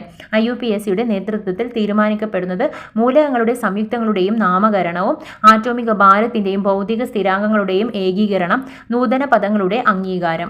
ഹൈഡ്രോ കാർബണുകളുടെ നാമകരണം നോക്കാം. ഒരു ഹൈഡ്രോ കാർബണിൻ്റെ നാമകരണത്തിന് IUPAC പ്രധാനമായിട്ടും പരിഗണിക്കുന്നത് കാർബൺ ആറ്റങ്ങളുടെ എണ്ണം, കാർബൺ ആറ്റങ്ങൾക്കിടയിലുള്ള രാസബന്ധങ്ങളുടെ സ്വഭാവം. കാർബൺ ആറ്റങ്ങളുടെ എണ്ണം സൂചിപ്പിക്കുന്ന സംഖ്യകളുടെ അടിസ്ഥാനത്തിൽ പദമൂലങ്ങൾ നമുക്ക് പഠിക്കാം. ഈ ഒരു ടേബിളിൽ കൃത്യമായിട്ട് നിങ്ങൾ പഠിച്ചു വെക്കുക. C1 ആണെങ്കിൽ മെത്ത് അല്ലേ, മെത്താണ്. C2 എത്താണ്. ഇനി C3 ആണെങ്കിൽ പ്രൊപ്പാണ്, C3 prop. C4 ബ്യൂട്ട്, C5 പെൻറ്റ്, C6 HECS, C7 ആണെങ്കിൽ ഹെപ്റ്റ്, C8 ആണെങ്കിൽ ഒക്ട്, C9 ആണെങ്കിൽ നൊണ്ണ്, C10 ആണെങ്കിൽ ഡെക്ക്. ഇനി ആൽക്കെയിനുകൾ പേര് നൽകുന്നതിന് കാർബൺ ആറ്റങ്ങളുടെ എണ്ണം സൂചിപ്പിക്കുന്ന പദമൂലത്തോടൊപ്പം ചേർക്കുന്ന പ്രത്യയമാണ് എയിൻ എന്ന് പറയുന്നത് കേട്ടോ. ആൽക്കെയിൻ ആണെങ്കിൽ നമ്മൾ പദമൂലം കൊടുക്കേണ്ടത് ഏതാണ്? അത് പദമൂലത്തോട് കൂടി ചേർക്കുന്ന പ്രത്യയം ഏതാണെന്ന് ചോദിച്ചാൽ അത് എയിനാണ്. ആൽക്കെയിൻ ആണെങ്കിൽ, ഏകബന്ധനമാണെങ്കിൽ എയിന് കൊടുക്കുക. പദമൂലം പ്ലസ് എയിന് ആൽക്കെയിന്. ഇനി ആൽക്കെയിനുകൾക്ക് ഉദാഹരണങ്ങൾ മിത്ത് പ്ലസ് എയിന്, അപ്പം മീതെയിന്. Meth plus എയിന് മീതെയിന്. ഇനി എത്ത് പ്ലസ് എയിന് ഈതെയിന്. അപ്പോൾ ഘടനാവാക്യം, തന്മാത്രാവാക്യം, IUPAC നാമം നോക്കാം. അപ്പം ഘടനാവാക്യം അവിടെ ഉണ്ട്. അതിൽ CH4 ആണ് അല്ലേ. CH4 ആണെങ്കിൽ എന്താണ്? ഒരു കാർബൺ ആറ്റം വന്നിട്ടുണ്ട്, അപ്പം നമുക്ക് കിട്ടി മെത്താണെന്ന് കിട്ടി. ഇനി ഏകബന്ധനാണല്ലോ, അപ്പം എയിന് കിട്ടി, അപ്പം മീതെയിൻ ആണെന്ന് കിട്ടി. അപ്പോൾ CH4 എന്ന് പറഞ്ഞാൽ എന്താണ്? മീതെയിൻ ആണ്. ഇനി ഘടനാവാക്യത്തിൽ രണ്ടാമത്തത് നോക്കാം. അതിൽ ഏകബന്ധനം തന്നെയാണുള്ളത്, എന്നാൽ രണ്ടെണ്ണം വന്നിട്ടുണ്ട് അല്ലേ, രണ്ട് കാർബൺ ആറ്റങ്ങൾ വന്നിട്ടുണ്ട്. C2H6 ആണ് വന്നിട്ടുള്ളത്. അപ്പോൾ രണ്ടെണ്ണം വന്നിട്ടുണ്ടെങ്കിൽ നമുക്ക് ഈത്താണെന്ന് നമുക്കറിയാം, അപ്പോൾ ഈത്ത് കിട്ടി. ഇനി എന്താണ്? ഏകബന്ധനാണുള്ളത്, അപ്പോൾ ഈഥെയിന് കിട്ടി, ഈഥെയിൻ. ഓക്കെ ആണല്ലോ. ഇനി ശാഖകളുള്ള ഹൈഡ്രോ കാർബണുകളുടെ നാമകരണമാണ് പഠിക്കുന്നത്. IUPAC നാമകരണ രീതി അനുസരിച്ചിട്ട് ഏറ്റവും നീളം കൂടിയിട്ടുള്ള കാർബൺ ആറ്റങ്ങളുടെ എണ്ണം കൂടിയ ചെയിനിനെ പ്രധാനമായിട്ടും ചെയിനായിട്ടും ബാക്കിയുള്ളവയെ ശാഖയായിട്ടും പരിഗണിക്കുന്നു. പ്രധാന ചെയിനിലെ കാർബൺ ആറ്റങ്ങൾക്ക് നമ്പർ നൽകി ശാഖകളുടെ സ്ഥാനം കണ്ടെത്താവുന്നതാണ്. കാർബൺ ചെയിനിനെ നമ്പർ ചെയ്യുമ്പോൾ ശാഖകൾ ഉള്ള നമ്പർ കാർബൺ ആറ്റത്തിന് ഏറ്റവും കുറഞ്ഞ സ്ഥാനസംഖ്യ വരുന്ന രീതിയിലായിരിക്കണം നമ്പർ നൽകേണ്ടത്. ഇത് പേടിക്കേണ്ട കേട്ടോ, പറഞ്ഞുതരാം. ശാഖയുടെ സ്ഥാനസംഖ്യ പ്ലസ് ഹൈഫൻ പ്ലസ് റാഡിക്കലിൻ്റെ പേര് പ്ലസ് പദമൂലം പ്ലസ് പിൻ പ്രത്യയം. ഇനി IUPAC നാമം എഴുതുമ്പോൾ അക്കത്തിലും അക്ഷരത്തിലും തമ്മിൽ ഹൈഫൻ വഴി വേർതിരിക്കുന്നു. അപ്പം ഇതിലെന്താ പറയണമെന്ന് വെച്ചാൽ നമുക്ക് അടുത്ത പേപ്പറിൽ അതിനെക്കുറിച്ചിട്ട് വിശദീകരിക്കുന്നുണ്ട് കേട്ടോ. അപ്പോൾ അതിൽ നിന്നും നമുക്ക് എങ്ങനെയാണ് പേര് നൽകുന്നതെന്ന് കൃത്യമായിട്ട് പറഞ്ഞുതരാം. ശാഖകളുടെ ഹൈഡ്രോ കാർബണുകളുടെ നാമകരണത്തിനുള്ള നിർദ്ദേശങ്ങൾ: പ്രധാന ചെയിന് കണ്ടെത്തി ശാഖകൾ തിരിച്ചറിയുക. ശാഖകളുടെ അഗ്രത്തിൽ നിന്നും കാർബൺ ആറ്റങ്ങൾ തുടർച്ചയായിട്ട് നമ്പർ നൽകുക. ഒന്നിലധികം ശാഖകളുടെ ഹൈഡ്രോ കാർബണുള്ള കാര്യത്തിൽ ഒന്നാമത്തെ ശാഖ പ്രധാന ചെയിനിൻ്റെ ഏത് അഗ്രത്തിൻ്റെ അടുത്താണോ ആ അഗ്രത്തിൽ നിന്നും നമ്പർ ചെയ്യണം. ഒന്നാമത്തെ ശാഖ രണ്ട് അഗ്രത്തിൽ നിന്നും ഒരേ അഗ്രത്തിലാകുമ്പോൾ അടുത്ത ശാഖ പരിഗണിച്ച് നമ്പർ ചെയ്യൽ തുടരേണ്ടതാണ്. ഒരു കാർബൺ ആറ്റത്തിൽ തന്നെ ഒരേ ഇനം ശാഖകൾ രണ്ടെണ്ണം വന്നാൽ സ്ഥാനസംഖ്യകൾ ആവർത്തിച്ച് എഴുതണം. അപ്പോൾ ഈ ഒരു ഘടന നോക്കുക കേട്ടോ. അപ്പോൾ ഇതിന് നമുക്ക് പേര് നൽകുന്നത് എങ്ങനെയാണെന്ന് മനസ്സിലാക്കാം. അപ്പം C1 ഉണ്ട്, ഏകബന്ധനാണല്ലോ, ഏകബന്ധനാണ്. ഓക്കെ. ഇനി CH3 ആണ് അല്ലേ, എല്ലാത്തിലും വന്നിട്ടുള്ളത്. നമ്മൾ CH3 എന്ന് പറഞ്ഞാൽ എന്താണ് നമ്മൾ പഠിച്ചു. C1 വന്നിട്ടുണ്ട്, അപ്പോൾ CH3 എന്ന് പറഞ്ഞാൽ എന്താണ് നമ്മൾ പഠിച്ചു. അവിടെ മെത്താണ് അല്ലേ, മെത്താണ്. എത്രയാണ് വന്നിട്ടുള്ളത്? മെത്ത് 1 അല്ലേ, അപ്പം അത് മെത്താണ് നമുക്കറിയാം. അപ്പം ഇതിൽ രണ്ട് ഭാഗത്ത് അപ്പം ചെയിനായിട്ട് നമ്മൾ നോക്കുകയാണെങ്കിൽ CH3 CH3 അങ്ങനെ നേരെയുള്ളത് മാത്രം എടുക്കുക കേട്ടോ, നേരെയുള്ളത് മാത്രം എടുക്കുക. അപ്പം ഒരേ രീതിയിൽ നേരെയായിട്ട് നിങ്ങൾക്ക് പറഞ്ഞുതരാൻ പറ്റുന്നുണ്ടെങ്കിൽ നോക്കുക, നേരെ. അപ്പം CH3 CH3 ഒന്നാമത്തത് മാത്രം നേരെയുള്ളത് എടുക്കുക. എന്നിട്ട് അപ്പം അവിടെ എന്തുണ്ട്? ആ ഒരു രണ്ടാമത്തെ നടുക്കുള്ള ഇല്ലേ, അതിൽ മേലെ ഒരു CH3 ഉണ്ട്, താഴെ ഒരു CH3 ഉണ്ട് അല്ലേ. അപ്പോൾ അതിൽ 2 വരണം കേട്ടോ. അപ്പോൾ രണ്ടിലും ഇപ്പം 2 രണ്ട് ഭാഗത്തും ഓരോ CH3 ഉണ്ടല്ലോ. അപ്പോൾ അത് നമുക്ക് നെയിമിങ് കൊടുക്കുമ്പം 2 വരിക. എന്നിട്ട് അപ്പോൾ എത്രണ്ണാണ്? 2 എന്ന് പറഞ്ഞാൽ രണ്ടെണ്ണം അല്ലേ, അപ്പോൾ ഡേ ആണ് കൊടുക്കേണ്ടത്. എന്നിട്ട് പിന്നെ എന്താണ്? മീഥെയിലാണെന്ന് നമുക്കറിയാം, മീഥെയിലാണ്. CH3 എന്ന് പറഞ്ഞാൽ മീഥെയിലാണ്. അപ്പം ഇതിൽ എത്ര എണ്ണം ഉണ്ട്? 3 എണ്ണം ഉണ്ട് അല്ലേ. നേരെ പോകുമ്പോൾ 3 C ഉണ്ട്. അപ്പം പ്രൊപ്പല്ലേ, അപ്പോൾ പ്രൊപ്പൈനാണ് വരിക. ഓക്കെ ആണല്ലോ. 2 ഡൈമീഥൈൽ പ്രൊപ്പൈന്. ഇനി ആൽക്കൈൽ റാഡിക്കൽ അടുത്ത നോക്കുമ്പോൾ മനസ്സിലാവട്ടെ കൂടുതൽ. ആൽക്കൈൽ റാഡിക്കൽ നോക്കാം. പൂരിത ഹൈഡ്രോ കാർബണുകളിലെ കാർബൺ ആറ്റങ്ങളുടെ എല്ലാ സംയോജിതകളും ഹൈഡ്രജനാൽ പൂർത്തിയാക്കപ്പെട്ടിരിക്കുന്നു. അതിനാൽ രാസപരമായിട്ട് അവ പൊതുവെ ഉദാസീനമാണ്. ഒരു ആൽക്കൈനിൽ നിന്നും ഒരു ഹൈഡ്രജൻ ആറ്റം നീക്കം ചെയ്യുമ്പോൾ അവ പ്രവർത്തനശേഷിയുള്ള ആറ്റം ഗ്രൂപ്പുകളായിട്ട് മാറുന്നു. ഇവയാണ് ആൽക്കൈൽ റാഡിക്കലുകൾ. ആൽക്കൈൽ റാഡിക്കലുകളെ സാധാരണയായിട്ട് സൂചിപ്പിക്കുന്നത് R എന്നാണ്.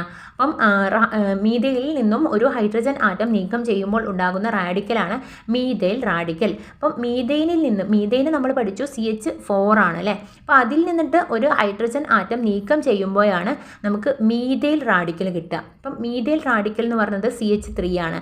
ഈഥൈൽ റാഡിക്കൽ ആണെങ്കിലോ CH3 CH2 ആണ്. CH3 CH2. ഇനി പ്രൊപ്പൈൽ റാഡിക്കൽ ആണെങ്കിലോ CH3 CH2 CH2. ഇനി ഒന്നിലധികം ശാഖകൾ അടങ്ങിയിട്ടുള്ള ഹൈഡ്രോ കാർബണുകളുടെ നാമകരണം നോക്കാം. ഒരേ ശാഖ തന്നെ ഒരു കാർബൺ ചെയിനിൻ്റെ ഒന്നിലധികം തവണ വന്നാൽ ശാഖകളുടെ എണ്ണം സൂചിപ്പിക്കാൻ ചേർക്കുന്ന പ്രത്യയങ്ങളാണ് ഡൈ എന്ന് പറയുന്നത് 2 എണ്ണം, ട്രൈ എന്ന് പറയുന്നത് 3 എണ്ണമാണ്. അപ്പം ഒരേ ഇനം ശാഖകൾ ഒന്നിലധികം ഉള്ളപ്പോൾ നീളം കൂടിയ കാർബൺ ചെയിനിലെ ആദ്യത്തെ ശാഖയ്ക്ക് ചെറിയ നമ്പർ ലഭിക്കുന്ന രീതിയിൽ ഇടത്തു നിന്നും വലത്തോട്ടോ വലത്തു നിന്നും ഇടത്തോട്ടോ നമ്പർ ചെയ്യണം. അപ്പോൾ ഇത് ശരിക്കും കൃത്യമായിട്ട് നോക്കുക കേട്ടോ നിങ്ങൾ. അപ്പം ഇത് ഏറ്റവും നീളം കൂടിയിട്ടുള്ള ഒരു ശാഖയാണല്ലോ. അതിൽ 7 എണ്ണം നമ്മൾ ആദ്യം ഒന്ന് എണ്ണി വെക്കുക. CH3 CH അങ്ങനെ എത്ര എണ്ണം ഉണ്ടെന്ന് ഒന്ന് എണ്ണി വെക്കുക. അപ്പോൾ 1 2 3 4 5 6 7 എണ്ണം ഉണ്ട്. അപ്പോൾ നമുക്ക് ശാഖ വന്നിട്ടുള്ളത് എവിടെ നിന്ന് എണ്ണുമ്പോൾ ചിലപ്പം നമ്മൾ ഇടത്തു നിന്നും വലത്തേക്ക് എണ്ണുമ്പോഴായിരിക്കും ശാഖകളുടെ എണ്ണം കുറവായിട്ട് വരിക. ഇപ്പോൾ ഇതിലെന്ന് പറയുന്നത് വലത്തു നിന്നും ഇടത്തേക്ക് എണ്ണുമ്പോഴാണ് ശാഖകളുടെ എണ്ണം പെട്ടെന്ന് കിട്ടുന്നത്. അപ്പം CH3 കഴിഞ്ഞിട്ട് CHൽ ഒരു ശാഖയുണ്ട് അല്ലേ, രണ്ടാമത്തേലും ഒരു ശാഖയുണ്ട്, പിന്നെ നാലാമത്തേലും ഒരു ശാഖയുണ്ട്. അപ്പോൾ ഇതിൽ മുഖ്യ ചെയിനിലെ കാർബൺ ആറ്റങ്ങളുടെ എണ്ണം 7 ആണെന്ന് നമുക്ക് കിട്ടി. ശാഖകളുടെ എണ്ണം 2 ആണെന്ന് നമുക്ക് കിട്ടി. ഇനി ഇടത്തു നിന്നും വലത്തോട്ട് നമ്പർ ചെയ്യുമ്പോൾ ആദ്യത്തെ ശാഖയുടെ സ്ഥാനസംഖ്യ എന്ന് പറയുന്നത് 2 ആണ്. ഞാൻ പറഞ്ഞത് തെറ്റിപ്പോയതാണ്. ഇടത്തു നിന്ന് വലത്തോട്ടാണ് കേട്ടോ. വലത്തോട്ട് തന്നെ.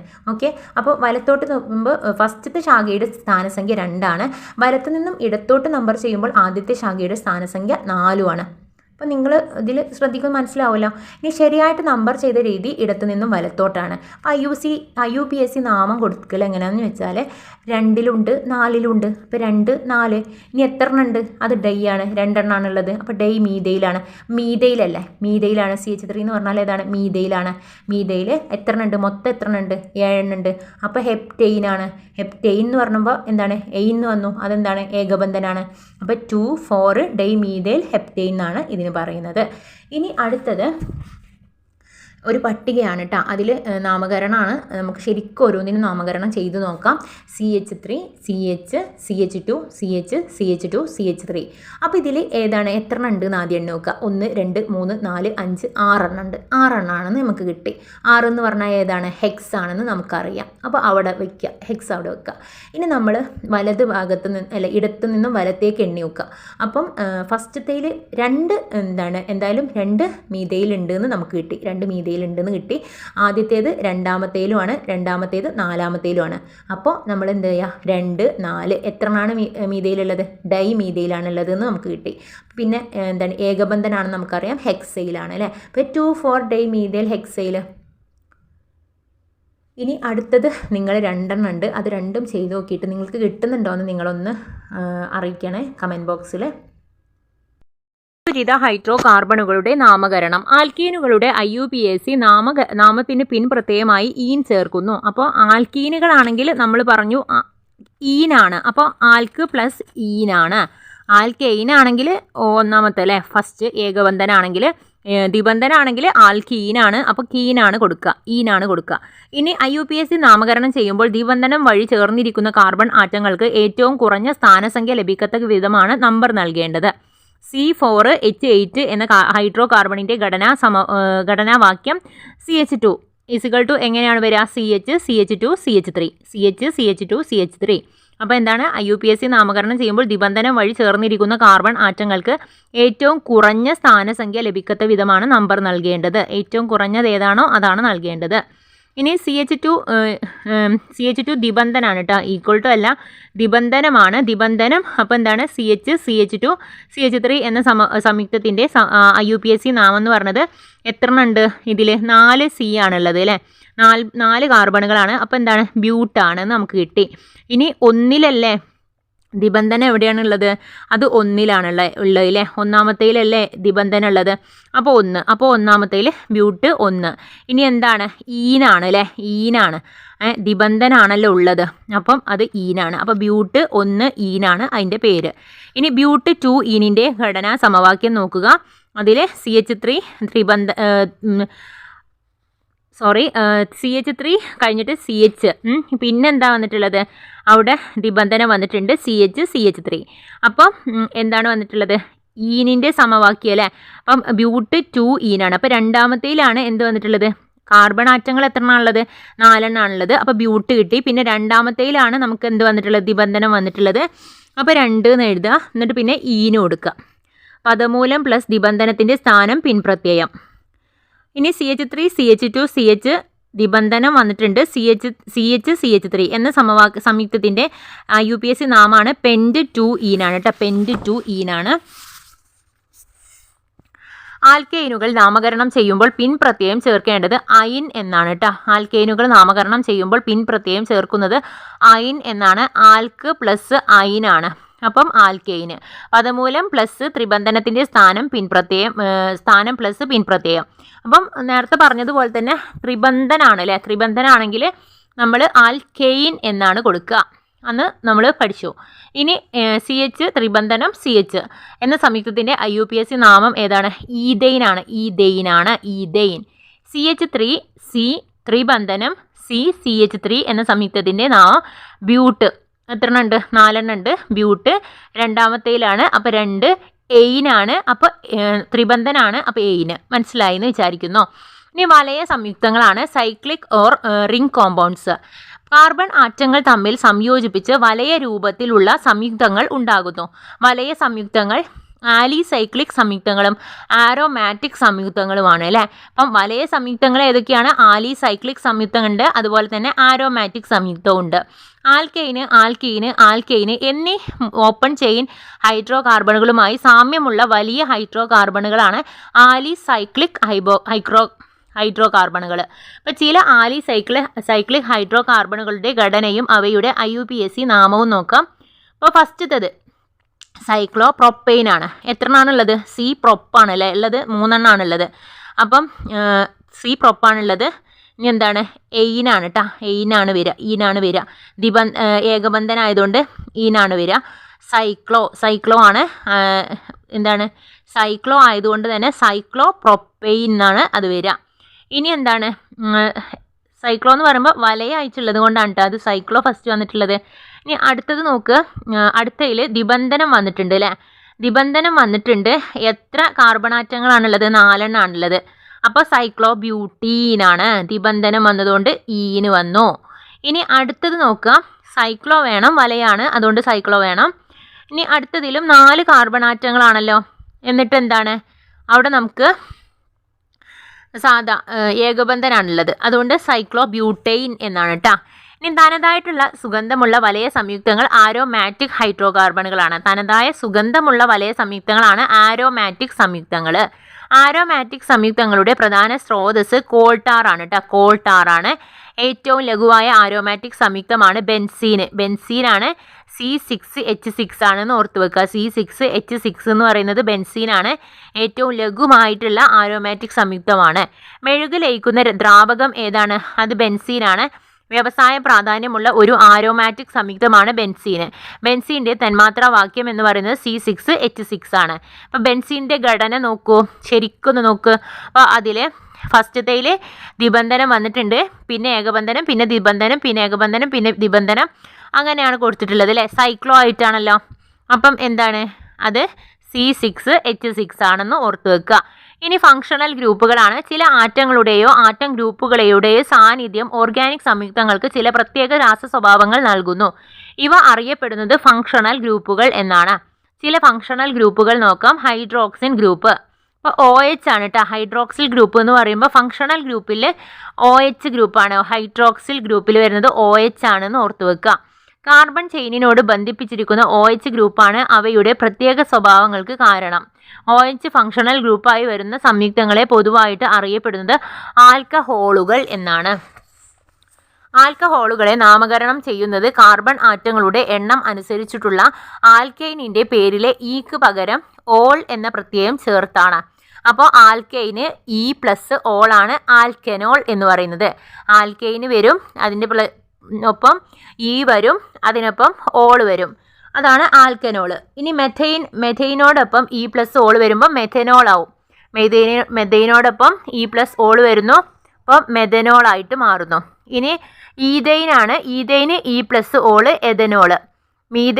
മീഥൈനിൽ ഒരു ഹൈഡ്രജന് പകരം OH ഗ്രൂപ്പ്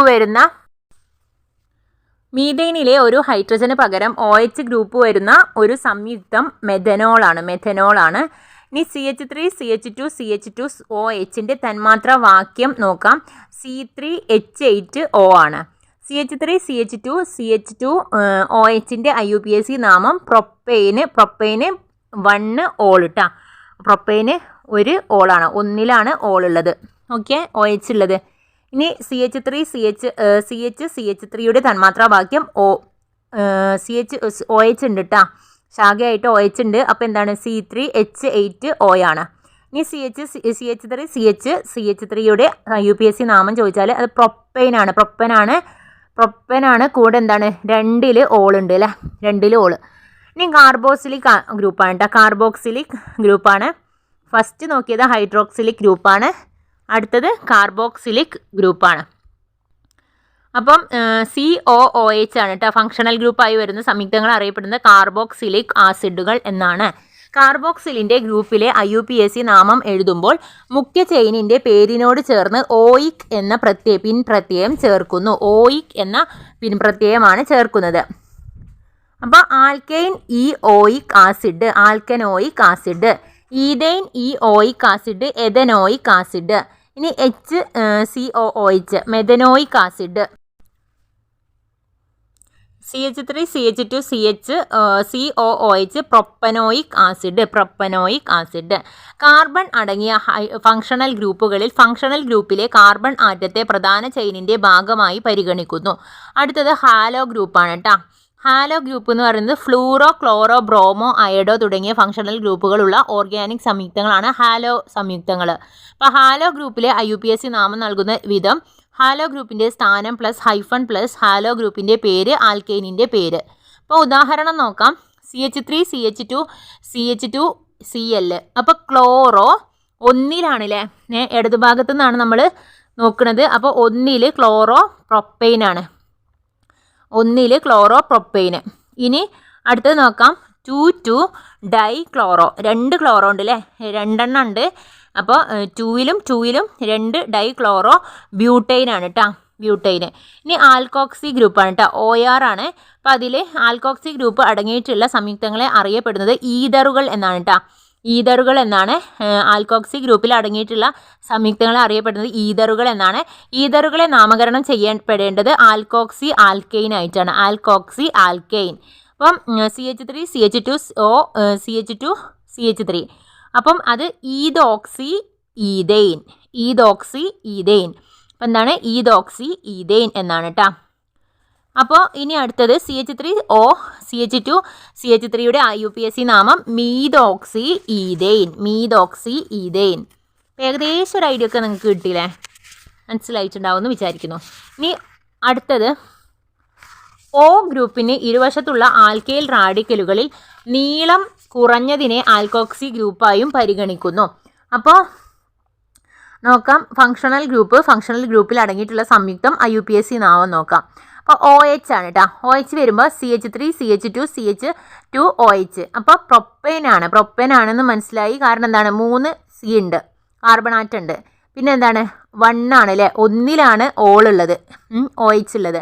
അപ്പോൾ പ്രൊപ്പൻ 1 ഓളാണ്. ഇനി COOH ആണ് ഫങ്ഷണൽ ഗ്രൂപ്പ്.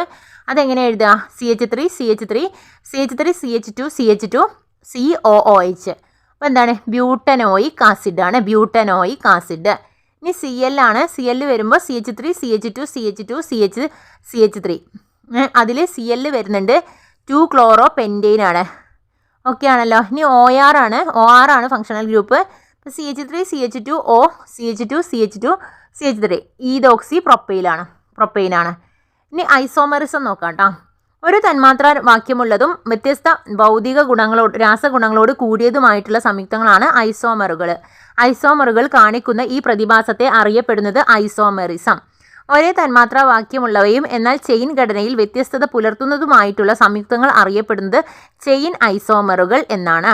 ഇപ്പോൾ CH3 CH2 CH3 പിന്നെ B ആണ് ഉദാഹരണം. CH3 അതിൽ CH3 വന്നിട്ടുണ്ട്. രണ്ടിൻ്റെയും തന്മാത്രാവാക്യം C4H10 ആണ്.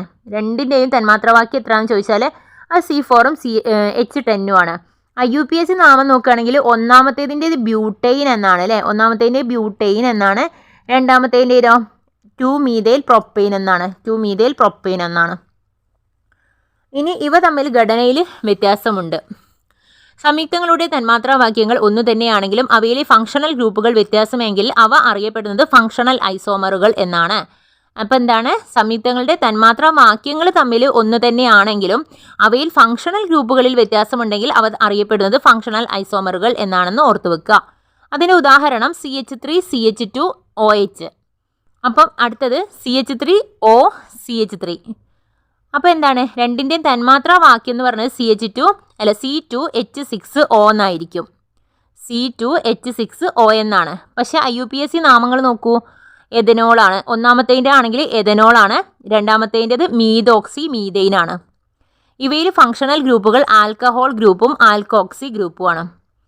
ഇനി പ്രീവിയസ് ക്വസ്റ്റ്യൻ ആണ്. താഴെ തന്നിരിക്കുന്നവയിൽ ഫങ്ഷണൽ ഐസോമറുകൾ ഏതെല്ലാം എന്നാണ് ചോദിച്ചിട്ടുള്ളത്. അപ്പം 1ഉം 3ഉമാണ് ഫങ്ഷണൽ ഐസോമറുകൾ എന്ന് നമുക്ക് മനസ്സിലാകും. കാരണം CH3 CH2OH അല്ലേ. അപ്പോൾ OH എന്താണ് അത് ഫങ്ഷണൽ വരുന്നതാണ്. അടുത്തത് മൂന്നാമത്തെ നോക്കൂ CH3O CH3 അതിലും എന്ത് വരുന്നുണ്ട് അതിലും O വരുന്നുണ്ട്. അപ്പം അത് രണ്ടും CH3 CH2OHും തന്മാത്രാവാക്യം എഴുതുമ്പോൾ ഒരുപോലെ ഉള്ളത് ഏതൊക്കെയാണ് CH3O CH3യും അതുപോലെ തന്നെ CH3 CH2OH എഴുതുമ്പോഴും തന്മാത്രാവാക്യം ഒരേപോലെയാണ് ഉണ്ടാവുക. അത് എന്താണ് ഫങ്ഷണൽ ഐസോമറുകളാണെന്ന് ഓർത്തു വെക്കുക. ഒരേ തന്മാത്രാവാക്യവും ഒരേ ഫങ്ഷണൽ ഗ്രൂപ്പും ഉള്ള രണ്ട് സംയുക്തങ്ങളിൽ ഫങ്ഷണൽ ഗ്രൂപ്പിൻ്റെ സ്ഥാനം വ്യത്യാസമാണെങ്കിൽ അവ അറിയപ്പെടുന്നത് പൊസിഷൻ ഐസോമറുകൾ എന്നാണ്. അപ്പോൾ ഒരേ തന്മാത്രാവാക്യവും ഒരേ ഫങ്ഷണൽ ഗ്രൂപ്പുമുള്ള സംയുക്തങ്ങൾ ഫങ്ഷണൽ ഗ്രൂപ്പിൻ്റെ സ്ഥാനം വ്യത്യാസമാണെങ്കിൽ അവ അറിയപ്പെടുന്നത് പൊസിഷൻ ഐസോമറുകൾ എന്നാണ്. അപ്പം ഉദാഹരണം നോക്കാം. CH3 CH2OH. ഇനി അത് തന്നെയാണ് പക്ഷെ പൊസിഷന് വ്യത്യാസമുണ്ട് അല്ലേ. അത് നോക്ക്. അപ്പം OH താഴെയാണ് വന്നിട്ടുള്ളത്. ഇവയിലെ തന്മാത്രാവാക്യം C3H8O ആണ്. IUPAC നാമം പ്രൊപ്പൻ 1 ആണ്. പക്ഷെ രണ്ടാമത്തേൽ നോക്ക് പ്രൊപ്പൻ 2 ആണ്. ഇവയിൽ ഫങ്ഷണൽ ഗ്രൂപ്പിൻ്റെ സ്ഥാനം വ്യത്യസ്തമാണ്. അതുകൊണ്ട് ഇത് പൊസിഷൻ ഐസോമറുകളാണ്. ഇനി ഓർഗാനിക് സംയുക്തങ്ങളുടെ രാസപ്രവർത്തനങ്ങൾ നോക്കാം. ആദേശ രാസപ്രവർത്തനങ്ങൾ. ഒരു സംയുക്തത്തിലെ ഒരു ആറ്റത്തെ മാറ്റി അതിൻ്റെ സ്ഥാനത്ത് മറ്റൊരു ആറ്റമോ ആറ്റ ഗ്രൂപ്പോ വന്നു ചേരുന്ന രാസപ്രവർത്തനമാണ് ആദേശ രാസപ്രവർത്തനം. മീഥെയ്ൻ ക്ലോറിനുമായിട്ട് രാസപ്രവർത്തനത്തിൽ ഏർപ്പെടുമ്പോൾ ഘട്ടം ഘട്ടമായി ഓരോ ഹൈഡ്രജൻ ആറ്റത്തെയും മാറ്റി പകരം ക്ലോറിൻ ആറ്റം വന്നു ചേരുന്നു. മീഥെയ്ൻ സൂര്യപ്രകാശത്തിൻ്റെ സാന്നിധ്യത്തിൽ ക്ലോറിനുമായിട്ട് രാസപ്രവർത്തനത്തിൽ ഏർപ്പെടുന്ന വിവിധ ഘട്ടങ്ങളാണ് അവിടെ മീഥെയ്ന്, ക്ലോറോമീഥെയ്ന്, അതുപോലെ തന്നെ ഡൈക്ലോറോമീഥെയ്ന്. അടുത്ത ഘട്ടം നോക്കാം. ട്രൈക്ലോറോമീഥെയ്ൻ ആവുന്നു. നാലാമത്തെ ഘട്ടം ടെട്രാക്ലോറോമീഥെയ്ൻ, കാർബൺ ടെട്രാക്ലോറൈഡായിട്ട് മാറുന്നു. ഇനി അഡീഷൻ രാസപ്രവർത്തനങ്ങളാണ്. ദ്വിബന്ധനം ത്രിബന്ധനം ഉള്ള അപൂരിത ഓർഗാനിക് സംയുക്തങ്ങൾ മറ്റു ചില തന്മാത്രകളുമായി ചേർന്ന് പൂരിത സംയുക്തങ്ങളായി മാറുന്ന പ്രവർത്തനമാണ് അഡീഷൻ രാസപ്രവർത്തനം. അപൂരിത സംയുക്തങ്ങൾ രാസപ്രവർത്തനങ്ങളിൽ ഏർപ്പെടുമ്പോൾ അവ പൂരിത സംയുക്തങ്ങൾ ആകാൻ ശ്രമിക്കും. ഉയർന്ന താപനിലയിൽ നിക്കൽ ഉൾപ്രേരകങ്ങളിൽ സാന്നിധ്യത്തിൽ ഈഥീൻ ഹൈഡ്രജനുമായി പ്രവർത്തിക്കുന്നതിൻ്റെ രാസസമവാക്യം നോക്കുക. ഈഥീനും ഈഥെയ്നും അല്ലേ. അപ്പം അതൊന്ന് മനസ്സിലാക്കി വെക്കുക. ഇനി ഈഥീൻ ഹൈഡ്രജനുമായിട്ട് അഡീഷൻ രാസപ്രവർത്തനത്തിൽ ഏർപ്പെടുമ്പോൾ ലഭിക്കുന്ന ഉൽപ്പന്നം ഈഥെയ്നാണ്. ഈഥീനിലെ കാർബൺ ബന്ധനം ദ്വിബന്ധനമാണ്. പ്രൊപ്പീൻ ആണെങ്കിൽ ക്ലോറിനുമായിട്ട് പ്രവർത്തിക്കുമ്പോൾ ലഭിക്കുന്ന ഉൽപ്പന്നം 1,2 ഡൈക്ലോറോ പ്രൊപ്പൈനാണ്. ഈഥീൻ ഹൈഡ്രജനുമായിട്ട് പ്രവർത്തിച്ചുണ്ടാകുന്ന ഈഥൈൻ സംയുക്തം പൂരിതമാണ്. അഡീഷൻ രാസപ്രവർത്തനത്തിലെ ഉൽപ്പന്നങ്ങൾ നോക്കാം. രാസപ്രവർത്തനം, ഉൽപ്പന്നം, ഉൽപ്പന്നത്തിൻ്റെ IUPAC നാമം. CH2 ദിബന്ധനം CH2 + Cl2 ആണ്. അപ്പം അതെങ്ങനെയാണ്? ഉൽപ്പന്നം CH2 Cl CH2 Cl ആണ്. അപ്പോൾ 1,2 ഡൈക്ലോറോ ഈഥൈന് അത് നിങ്ങൾ നോക്കി മനസ്സിലാക്കുക കേട്ടോ. ഇനി പോളിമറൈസേഷൻ ആണ്. ലഘുവായിട്ടുള്ള അനേകം തന്മാത്രകൾ അനുകൂല സാഹചര്യത്തിൽ ഒന്നിച്ചു ചേർന്ന് സങ്കീർണമായ തന്മാത്രകൾ ഉണ്ടാകുന്ന പ്രവർത്തനമാണ് പോളിമറൈസേഷൻ. പോളിമറൈസേഷൻ വഴി ഉണ്ടാകുന്ന തന്മാത്രകൾ അറിയപ്പെടുന്നത് പോളിമറുകൾ. സംയോജനത്തിൽ ഏർപ്പെടുന്ന ലഘു തന്മാത്രകൾ അറിയപ്പെടുന്നത് മോണോമറുകൾ. PVC ഉണ്ടാകുന്നത് അനേകം ക്ലോറോ ഈഥീൻ തന്മാത്രകൾ ചേർത്താണ്. ടെട്രാ ഫ്ലൂറോ ഈഥീന് പോളിമറൈസേഷൻ വഴി ടഫ്ലോൺ ലഭിക്കുന്ന സമവാക്യം NCF2 ദിബന്ധനം CF2 ഗ്യൂസ് CF2 എന്നാണ്. ഇനി മോണോമറും പോളിമറും ഉപയോഗമാണ്. Monomer chloro ethene, vinyl chloride. Polymer PVC. ഉപയോഗം പൈപ്പുകളുടെ നിർമ്മാണം. ഈഥീന്, പോളിത്തീന് പ്ലാസ്റ്റിക് ബാഗുകളുടെ നിർമ്മാണം. ഐസോപ്രീന് പ്രകൃതിദത്ത റബ്ബർ. ഐസോപ്രീൻ എന്താണ്? പ്രകൃതിദത്ത റബ്ബറാണ്. പോളി ഐസോപ്രീനാണ് റബ്ബർ ബാൻഡ്, ഫുട്വെയർ എന്നിവയുടെ നിർമ്മാണം. ടെട്രാഫ്ലൂറോ ഈഥീന് ടഫ്ലോണ്. ടെട്രാഫ്ലോറോ ഈഥീനാണ് ടഫ്ലോണ്. നോൺ സ്റ്റിക്ക് പാത്രങ്ങളുടെ ഉൾപ്രതലത്തിലെ ആവരണം ഉണ്ടാക്കാൻ വേണ്ടിയിട്ടാണ് ഇത്. അപ്പോൾ ഇതിൽ ചോദിച്ചിട്ടുള്ളത് ഐസോപ്രീൻ ചോദിച്ചിട്ടുണ്ട് കേട്ടോ. പ്രകൃതിദത്ത റബ്ബർ, ഐസോപ്രീൻ ചോദിച്ചിട്ടുണ്ട്. പിന്നെ ഈഥീന് പോളിത്തീനാണ്. പോളിത്തീന് പ്ലാസ്റ്റിക് ബാഗാണ് ഉപയോഗിക്കുന്നത്. പിന്നെ PVC അതൊക്കെ ചോദിച്ചിട്ടുള്ളതാണ്. ഇനി ഹൈഡ്രോ കാർബണുകളുടെ ജ്വലനം നോക്കാം. ഹൈഡ്രോ കാർബണുകൾ മിക്കവയും ഇന്ധനമായി ഉപയോഗിക്കുന്നവയാണ്. ഹൈഡ്രോ കാർബണുകൾ കത്തുമ്പോൾ അവ വായുവിലെ ഓക്സിജനുമായി പ്രവർത്തിച്ച് CO2, H2O എന്നിവയോടൊപ്പം താപവും പ്രകാശവും ഉണ്ടാകുന്ന പ്രവർത്തനമാണ് ജ്വലനം. CH4 + O2 CO2 + 2H2O + താപം. ഹൈഡ്രോ കാർബണുകളെ ഇന്ധനങ്ങളായിട്ട് ഉപയോഗിക്കുന്നതിനുള്ള കാരണം ജ്വലന പ്രക്രിയ ഒരു താപമോചക പ്രവർത്തനമായതിനാലാണ്. ഇന്ധനമായിട്ട് ഉപയോഗിക്കുന്ന ഹൈഡ്രോ കാർബണുകൾക്ക് ഉദാഹരണം മണ്ണെണ്ണ, പെട്രോൾ, LPG. ഗാർഹിക ഇന്ധനമായ LPGയിലെ പ്രധാന ഘടകം ബ്യൂട്ടൈനാണ്. ബ്യൂട്ടൈൻ കത്തുമ്പോൾ നടക്കുന്ന രാസപ്രവർത്തന സമവാക്യം 2C4H10 + 13 O2 ആണ്. ഗ്യൂസ് എന്താണ്? 8 CO2 + 10 H2O. താപീയ വിഘടനം. തന്മാത്രാഭാരം കൂടുതലുള്ള ചില ഹൈഡ്രോ കാർബണുകൾ വായുവിൻ്റെ അസാന്നിധ്യത്തിൽ ചൂടാക്കുമ്പോൾ അവ വിഘടിച്ച് തന്മാത്രാഭാരം കുറഞ്ഞ ഹൈഡ്രോ കാർബണുകളായിട്ട് മാറുന്ന പ്രക്രിയയാണ് താപീയ വിഘടനം. താപീയ വിഘടനത്തിന് സാധ്യതയുള്ള ഏറ്റവും ലഘുവായിട്ടുള്ള ഹൈഡ്രോ കാർബണുകളിലൊന്ന് പ്രൊപ്പൈനാണ്. പ്രൊപ്പൈൻ താപീയ വിഘടനത്തിന് വിധേയമാകുമ്പോൾ ലഭിക്കുന്നത് ഈഥീൻ, മീഥൈനുമാണ്. പ്രൊപ്പൈന് വിഘടിക്കുന്നതിൻ്റെ സമവാക്യം നോക്കാം. CH3 CH2 CH3 ഗ്യൂസ് ദിബന്ധനം CH2 ദിബന്ധനം CH2 + CH4. താപീയ വിഘടനത്തിൻ്റെ ഫലമായി ഏതെല്ലാം ഉൽപ്പന്നങ്ങളാണ് ഉണ്ടാകുന്നത്? വിഘടനത്തിന് വിധേയമാകുന്ന ഹൈഡ്രോ കാർബണിൻ്റെ സ്വഭാവം, താപനില, മർദ്ദം എന്നിവ ആശ്രയിച്ചിരിക്കുന്നു. പെപ്റ്റൈൻ താപീയ വിഘടനത്തിന് വിധേയമാകുമ്പോൾ ലഭിക്കുന്നത് ബ്യൂട്ടൈനും പ്രൊപ്പീനുമാണ്. പൂരിത ഹൈഡ്രോ കാർബണുകളുടെ താപീയ വിഘടനത്തിന് വിധേയമാകുമ്പോൾ ഉണ്ടാകുന്ന സംയുക്തങ്ങളിൽ കാണപ്പെടുന്നത് പൂരിത ഹൈഡ്രോ കാർബണുകളും അപൂരിത ഹൈഡ്രോ കാർബണുകളും. പ്ലാസ്റ്റിക് മാലിന്യങ്ങളെ താപീയ വിഘടനത്തിലൂടെ ലഘുവായ തന്മാത്രകളാക്കി മാറ്റാൻ കഴിയും. അതുവഴി മലിനീകരണം നിയന്ത്രിക്കുവാൻ സാധിക്കുന്നു. അഭികാരങ്ങളും ഉൽപ്പന്നങ്ങളും രാസപ്രവർത്തനത്തിൻ്റെ പേരും ഒക്കെ ഉണ്ട് കേട്ടോ. അത് നിങ്ങളൊന്ന് നോക്കിയിട്ട് മനസ്സിലാക്കുക. അപ്പം CH3 Cl ആണെങ്കിൽ അഭികാരം കൊടുക്കുന്നു. അപ്പോൾ പിന്നെ നമ്മൾ ഉൽപ്പന്നം കിട്ടുന്നത് CH3 CH2 Cl + HCl ആദേശ രാസപ്രവർത്തനമാണ്. അപ്പം ആ രാസപ്രവർത്തനങ്ങളൊന്ന് നോക്കി മനസ്സിലാക്കി വെക്കുക. ചില പ്രധാന ഓർഗാനിക് സംയുക്തങ്ങളാണ് ആൽക്കഹോളുകൾ. OH ഫങ്ഷണൽ ഗ്രൂപ്പുള്ള കാർബണിക സംയുക്തങ്ങളാണ് ആൽക്കഹോളുകൾ. സംയുക്തം IUPAC നാമം അറിയപ്പെടുന്നത്. ഇപ്പോൾ CH3OH മെഥനോളാണ് അല്ലേ. CH3യും OH എന്താണ്? മെഥനോളാണ്. വുഡ് സ്പിരിറ്റ് എന്നാണ് അറിയപ്പെടുന്നത്. മെഥനോൾ അറിയപ്പെടുന്നത് എന്താണ്? Would spirit. CH3 CH2OH ആണെങ്കിൽ എഥനോളാണ്, ഗ്രേപ്പ് സ്പിരിറ്റ്. ഈ എഥനോൾ ചോദിച്ചതാണ് കേട്ടോ. ഈ ഒരു ക്വസ്റ്റ്യൻ ചോദിച്ചിട്ടുണ്ട്. എഥനോൾ എന്താണ്? ഗ്രേപ്പ് സ്പിരിറ്റ് എന്നറിയപ്പെടുന്നത് എന്താണ് ചോദിച്ചിട്ടുണ്ട്. അത് എഥനോളാണ്. വുഡ് സ്പിരിറ്റ് ആണെങ്കിൽ മെഥനോളാണ്. Wood spirit, methanol, grape spirit, ethanol. CH3 CH2OH. അടുത്തത് ഒരു പ്രീവിയസ് ഗ്രേപ്പ് സ്പിരിറ്റ് എന്നറിയപ്പെടുന്ന ആൽക്കഹോൾ ഏത്? എഥനോളാണ്. അത് ചോദിച്ചിട്ടുണ്ടെന്ന് ഞാൻ പറഞ്ഞില്ലേ. ഇനി മെഥനോളാണ് അടുത്തത്. CH3COH ആണ്. പെയിൻറ് നിർമ്മാണത്തിലെ ലായകമായിട്ട് ഉപയോഗിക്കുന്നത് മെഥനോളാണ്. പെയിൻറ് നിർമ്മാണത്തിലെ ലായകമായിട്ട് ഉപയോഗിക്കുന്നത് മെഥനോളാണ്. വാർണിഷ്, ഫോർമാലിൻ മുതലായവയുടെ നിർമ്മാണത്തിന് അഭികാരകമായി ഉപയോഗിക്കുന്നത് മെഥനോളാണ്.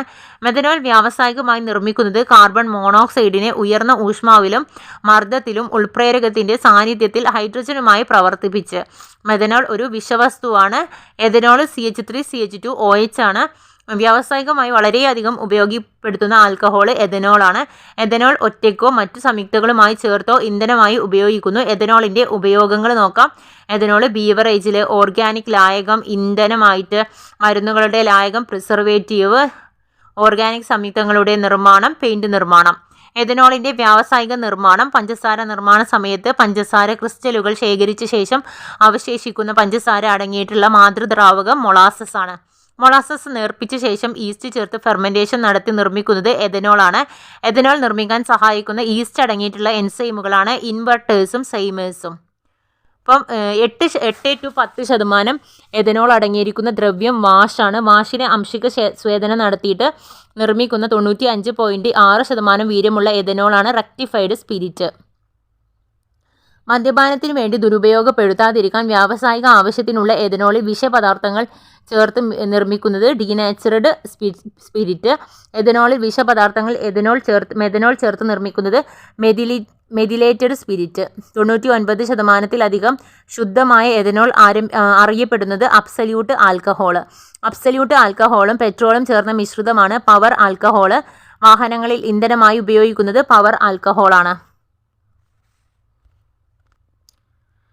സ്റ്റാർച്ച് അടങ്ങിയ വസ്തുക്കളെ ബാർലി, അരി, മരച്ചീനി മുതലായവയിൽ നിന്നും എഥനോൾ നിർമ്മിക്കാറുണ്ട്. കാർബോസിലിക് ആസിഡുകൾ നോക്കാം. COOH ഫങ്ഷണൽ ഗ്രൂപ്പ് അടങ്ങിയ സംയുക്തങ്ങളാണ് കാർബോസിലിക് ആസിഡുകൾ. കാർബൺ ആറ്റങ്ങളുടെ എണ്ണം കൂടുതലുള്ള ഓർഗാനിക് ആസിഡുകളെ അറിയപ്പെടുന്നത് ഫാറ്റി ആസിഡുകൾ. ഏകദേശം 5 to 8 വീര്യമുള്ള എഥനോയിക് ആസിഡ് അറിയപ്പെടുന്നത് വിനാഗിരി. എഥനോയിക് ആസിഡിലെ മറ്റൊരു പേര് അസറ്റിക് ആസിഡ്. എഥനോളിനെ വായുവിൻ്റെ സാന്നിധ്യത്തിൽ ഫെർമെൻറ്റേഷൻ നടത്തി വിനാഗിരി ആക്കി മാറ്റാൻ ഉപയോഗിക്കുന്ന ബാക്ടീരിയ അസറ്റോബാക്ടർ ആണ്. തന്മാത്രാവാക്യം HCOOH. ഘടനാവാക്യം ഓയിൽ നിബന്ധന ഉണ്ട് അല്ലേ. പിന്നെ COOH ആണ്. IUPAC നാമം മെഥനോയിക് ആസിഡ്, സാധാരണ നാമം ഫോമിക് ആസിഡ്. മെഥനോയിക് ആസിഡിൻ്റെ സാധാരണ നാമം ഫോമിക് ആസിഡ്. എഥനോയിക് ആസിഡിൻ്റെ അസറ്റിക് ആസിഡും പ്രൊപ്പനോയിക് ആസിഡ് ആണെങ്കിൽ പ്യോണിക് ആസിഡ്. ഈ എഥനോയിക് ആസിഡിൻ്റെ വ്യാവസായിക നിർമ്മാണം. മെഥനോളിനെ ഉൾപ്രേരകത്തിൻ്റെ സാന്നിധ്യത്തിൽ കാർബൺ മോണോക്സൈഡുമായിട്ട് പ്രവർത്തിപ്പിച്ചാൽ ലഭിക്കുന്നത് എഥനോയിക് ആസിഡാണ്. എഥനോയിക് ആസിഡിൻ്റെ ഉപയോഗങ്ങൾ റയോണിൻ്റെ നിർമ്മാണത്തിൽ, റബ്ബർ, സിൽക്ക് വ്യവസായത്തിൽ. ഇനി അടുത്തത് എസ്റ്ററുകളാണ്. എസ്റ്ററുകൾ ഫങ്ഷണൽ ഗ്രൂപ്പ് COO ആണ്. ആൽക്കഹോളുകളും ഓർഗാനിക് ആസിഡുകളും തമ്മിൽ പ്രവർത്തിച്ചാൽ ലഭിക്കുന്ന ഉൽപ്പന്നം എസ്റ്ററുകളാണ്. എസ്റ്ററുകൾ ഉണ്ടാക്കുന്ന പ്രവർത്തനം എസ്റ്ററിഫിക്കേഷൻ ആണ്. പഴങ്ങളുടെയും പൂക്കളുടെയും സുഗന്ധമുള്ളവയാണ് എസ്റ്ററുകൾ. എഥനോയിക് ആസിഡ്, എഥനോൾ എന്നിവ ഗാഢ സൾഫ്യൂരിക് ആസിഡിൻ്റെ സാന്നിധ്യത്തിൽ പ്രവർത്തിച്ചു ഉണ്ടാകുന്ന എസ്റ്ററാണ് ethyl ethanoate. Soap, palmitic acid, stearic acid, oleic acid മുതലായ ഫാറ്റി ആസിഡുകളും ഗ്ലിസറോൾ എന്ന ആൽക്കഹോളും ചേരുമ്പോൾ ഉണ്ടാകുന്ന എസ്റ്ററുകളാണ് എണ്ണകളും കൊഴുപ്പുകളും. എണ്ണയും കൊഴുപ്പും ആൽക്കലികളുമായി പ്രവർത്തിക്കുമ്പോൾ ലഭിക്കുന്ന ലവണങ്ങളാണ് സോപ്പ്. സോപ്പ് നിർമ്മാണത്തിന് ഉപയോഗിക്കുന്ന ആൽക്കലികളാണ് സോഡിയം ഹൈഡ്രോക്സൈഡും പൊട്ടാസ്യം ഹൈഡ്രോക്സൈഡും. വ്യാവസായികമായി സോപ്പ് നിർമ്മിക്കുന്ന പ്രക്രിയ ഹോട്ട് പ്രോസസ് ആണ്. ഹോട്ട് പ്രോസസ്സിൽ ഉൽപ്പന്നമായിട്ട് ലഭിക്കുന്ന പദാർത്ഥം ഗ്ലിസറോളാണ്. ഔഷധങ്ങൾ, സൗന്ദര്യവർദ്ധക വസ്തുക്കൾ തുടങ്ങിയ ഒട്ടേറെ പദാർത്ഥങ്ങൾ നിർമ്മിക്കാൻ ഗ്ലിസറോൾ ഉപയോഗിക്കുന്നു. ഈ സോപ്പിന് എണ്ണയിൽ ലയിക്കാൻ ഒരു നോൺ പോളാർ അഗ്രവും ജലത്തിൽ ലയിക്കുന്നതിന് ഒരു പോളാർ അഗ്രവുമുണ്ട്. സോപ്പിലെ എണ്ണയിൽ ലയിക്കുന്ന ഭാഗം ഹൈഡ്രോ കാർബൺ ഭാഗമാണ്, നോൺ പോളാർ ഭാഗമാണ്. സോപ്പിലെ ജലത്തിൽ ലയിക്കുന്ന ഭാഗം അയോണിക ഭാഗമാണ്, പോളാർ ഭാഗം. ജലത്തിൽ സോപ്പ് ലയിക്കുമ്പോൾ അതിൽ പ്രതല ബലം കുറയുകയും തുണി നന്നായിട്ട് നനയുകയും ചെയ്യുന്നു. ജലത്തിൽ അഴുക്കിനും ഇടയിൽ സോപ്പ് ഒരു അണ്ണിയായിട്ട് പ്രവർത്തിച്ച് അഴുക്കിനെ നീക്കം ചെയ്യുന്നു.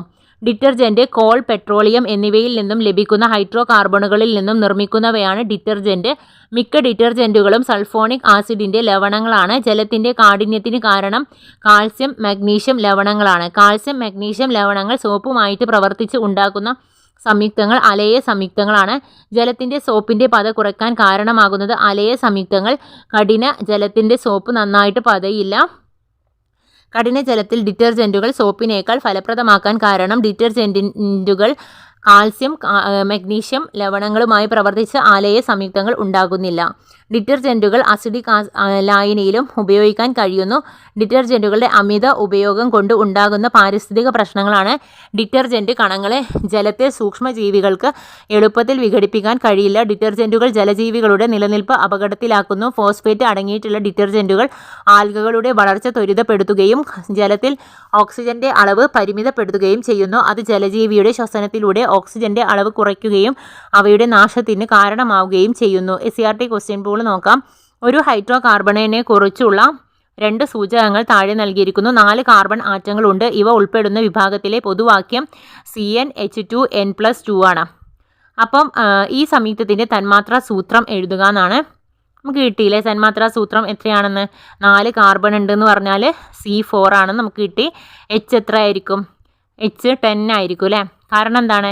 C4 ആണ്. 4 ആകുമ്പം 4 എന്ന് പറയുമ്പം 2n 2 ഇൻറ്റു n എന്ന് പറയുമ്പം 8 അല്ലേ. 2 ഇൻറ്റു 4 ആണ്. അപ്പം 8 + 2 അല്ലേ. ഈനായിരിക്കും. അപ്പം എന്താണ്? C4 H10 ആയിരിക്കും. ഇനി ഈ സംയുക്തത്തിൻ്റെ ഘടന വരക്കുക എന്നാണ്. അപ്പോൾ ഈ ഒരു സംയുക്തത്തിൻ്റെ ഘടന നമുക്ക് വരച്ച് നോക്കാം. ഇങ്ങനെയായിരിക്കും ഉണ്ടാവുക.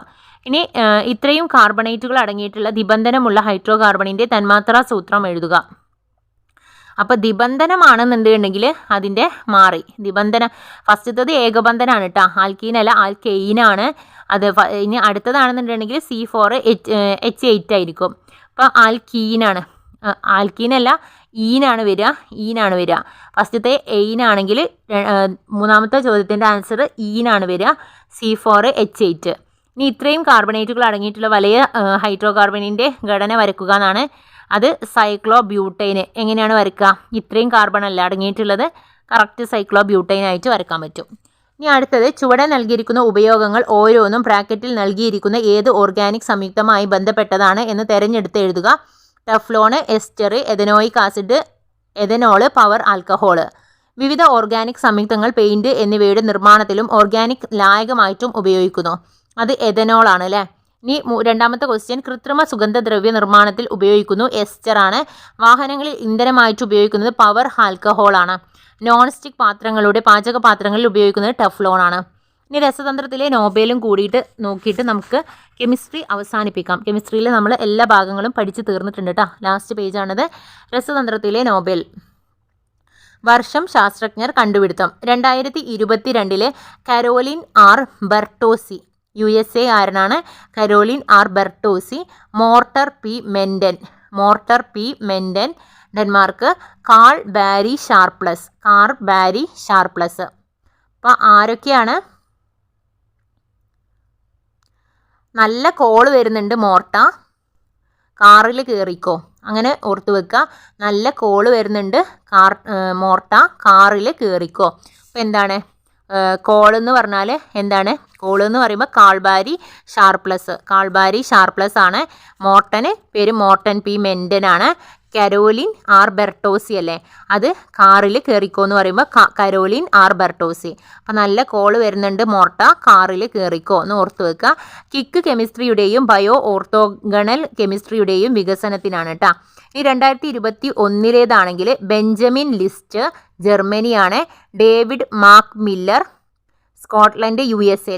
അപ്പം ബെഞ്ചമിൻ ലിസ്റ്റും ഡേവിഡ് മക്മില്ലനുമാണ്. രാസതന്മാത്രകൾ വികസിപ്പിച്ചെടുക്കുന്നതിനുള്ള അസിമാട്രിക് ഓർഗാനോ കാറ്റലിസിസ് എന്ന രീതി വികസിപ്പിച്ചെടുത്തതിനാണ് നോബൽ കിട്ടിയിട്ടുള്ളത്. 2020 ഇമ്മാനുവൽ ഷാർപെൻറ്റിയറും ജെന്നിഫർ എ ഡൗട്ട്നെയുമാണ്. ജീനോം എഡിറ്റിങ്ങിനുള്ള ഒരു രീതി വികസിപ്പിച്ചതിനാണ്. 2019 അക്കിര യോഷിയാനയും എം സ്റ്റാൻലി വെയ്റ്റ്ഹാമും ജോൺ ബി ഗുഡിനഫും ലിഥിയം അയൺ ബാറ്ററി വികസിപ്പിച്ചതിന്. 2018 Francis H Arnold, George P Smith, Sir Gregory P വിൻഡൻ. എൻസൈമുകളുടെ പരിണാമം ഫാജ് ഡിസ്പ്ലേ എന്ന സാങ്കേതിക വിദ്യ ഉപയോഗിച്ച് ക്യാൻസറിനെതിരെ ആൻറ്റിബോഡി ഉൽപ്പാദിപ്പിച്ചതിന്. 2017 ജാക്കോസ് ഡുഡോഷെറ്റും ജോവാഷും ഫ്രാങ്കും റിച്ചാർഡ് ഹെൻഡേഴ്സണും ക്രയോ ഇലക്ട്രോൺ മൈക്രോസ്കോപ്പ് വികസിപ്പിച്ചതിനാണ്. അപ്പോൾ നമ്മളുടെ കെമിസ്ട്രി കഴിഞ്ഞിട്ടുണ്ട് കേട്ടോ. ഇനി ബയോളജിയാണ്. ബയോളജിയിൽ നമുക്ക് പഠിക്കാനുള്ളത് വിസർജന വ്യവസ്ഥയാണ്. വിസർജന വ്യവസ്ഥ. ഉപാപചയ പ്രവർത്തന ഫലമായി ഉണ്ടാകുന്ന വിസർജ്യ വസ്തുക്കളെ പുറത്തു തള്ളുന്ന പ്രവർത്തനമാണ് വിസർജനം. രക്തത്തിൽ നിന്നും വിസർജ്യ വസ്തുക്കൾ നീക്കം ചെയ്ത് ആന്തര സമസ്ഥിതി നിലനിർത്തുന്ന അവയവങ്ങളാണ് കരള്, ശ്വാസകോശം, ത്വക്ക്, വൃക്കകൾ. പ്രധാന വിസർജന അവയവങ്ങൾ ധർമ്മം. കരള് നൈട്രജൻ സംയുക്തമായ യൂറിയ നിർമ്മിക്കുന്നു. ശ്വാസകോശങ്ങൾ CO2 പുറന്തള്ളുന്നു. ത്വക്ക് ജലം, ലവണങ്ങൾ എന്നിവ വിയർപ്പിലൂടെ പുറന്തള്ളുന്നു. വൃക്കകൾ യൂറിയയും അധികമുള്ള ജലവും പുറന്തള്ളുന്നു.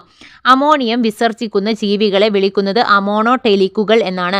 അമോണോടെലിക്കുകൾ എന്നാണ് അമോണിയം വിസർജിക്കുന്ന ജീവികളെ വിളിക്കുന്നത്. ഉദാഹരണം അസ്ഥി, മത്സ്യങ്ങൾ, ഉഭയജീവികൾ, ഷഡ്പദങ്ങൾ. യൂറിയ വിസർജിക്കുന്ന ജന്തുക്കളെ വിളിക്കുന്നത് യൂറിയോടെലിക് എന്നാണ്.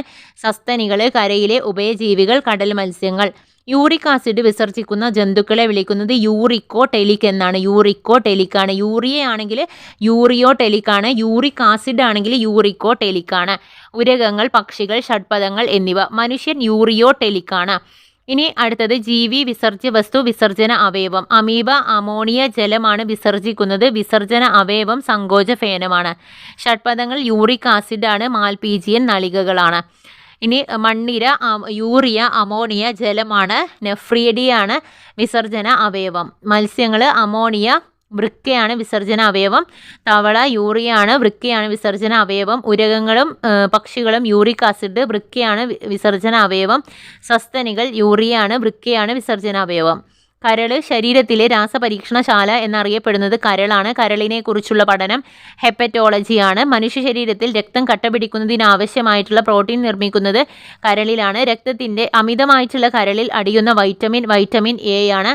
കരളിൽ പ്രവർത്തനങ്ങൾക്ക് ആവശ്യമായ വൈറ്റമിനാണ് വൈറ്റമിൻ കെ. കരളിൻ്റെ വലത്തെ ലോബിലെ അടിവശത്തായിട്ട് കാണപ്പെടുന്നത് പിത്താശയം. കരള് നോക്കാം. കരള് മനുഷ്യ ശരീരത്തിലെ ഏറ്റവും വലിയ ആന്തരിക അവയവമാണ്. കരള് മനുഷ്യ ശരീരത്തിലെ ഏറ്റവും വലിയ രണ്ടാമത്തെ അവയവമാണ്.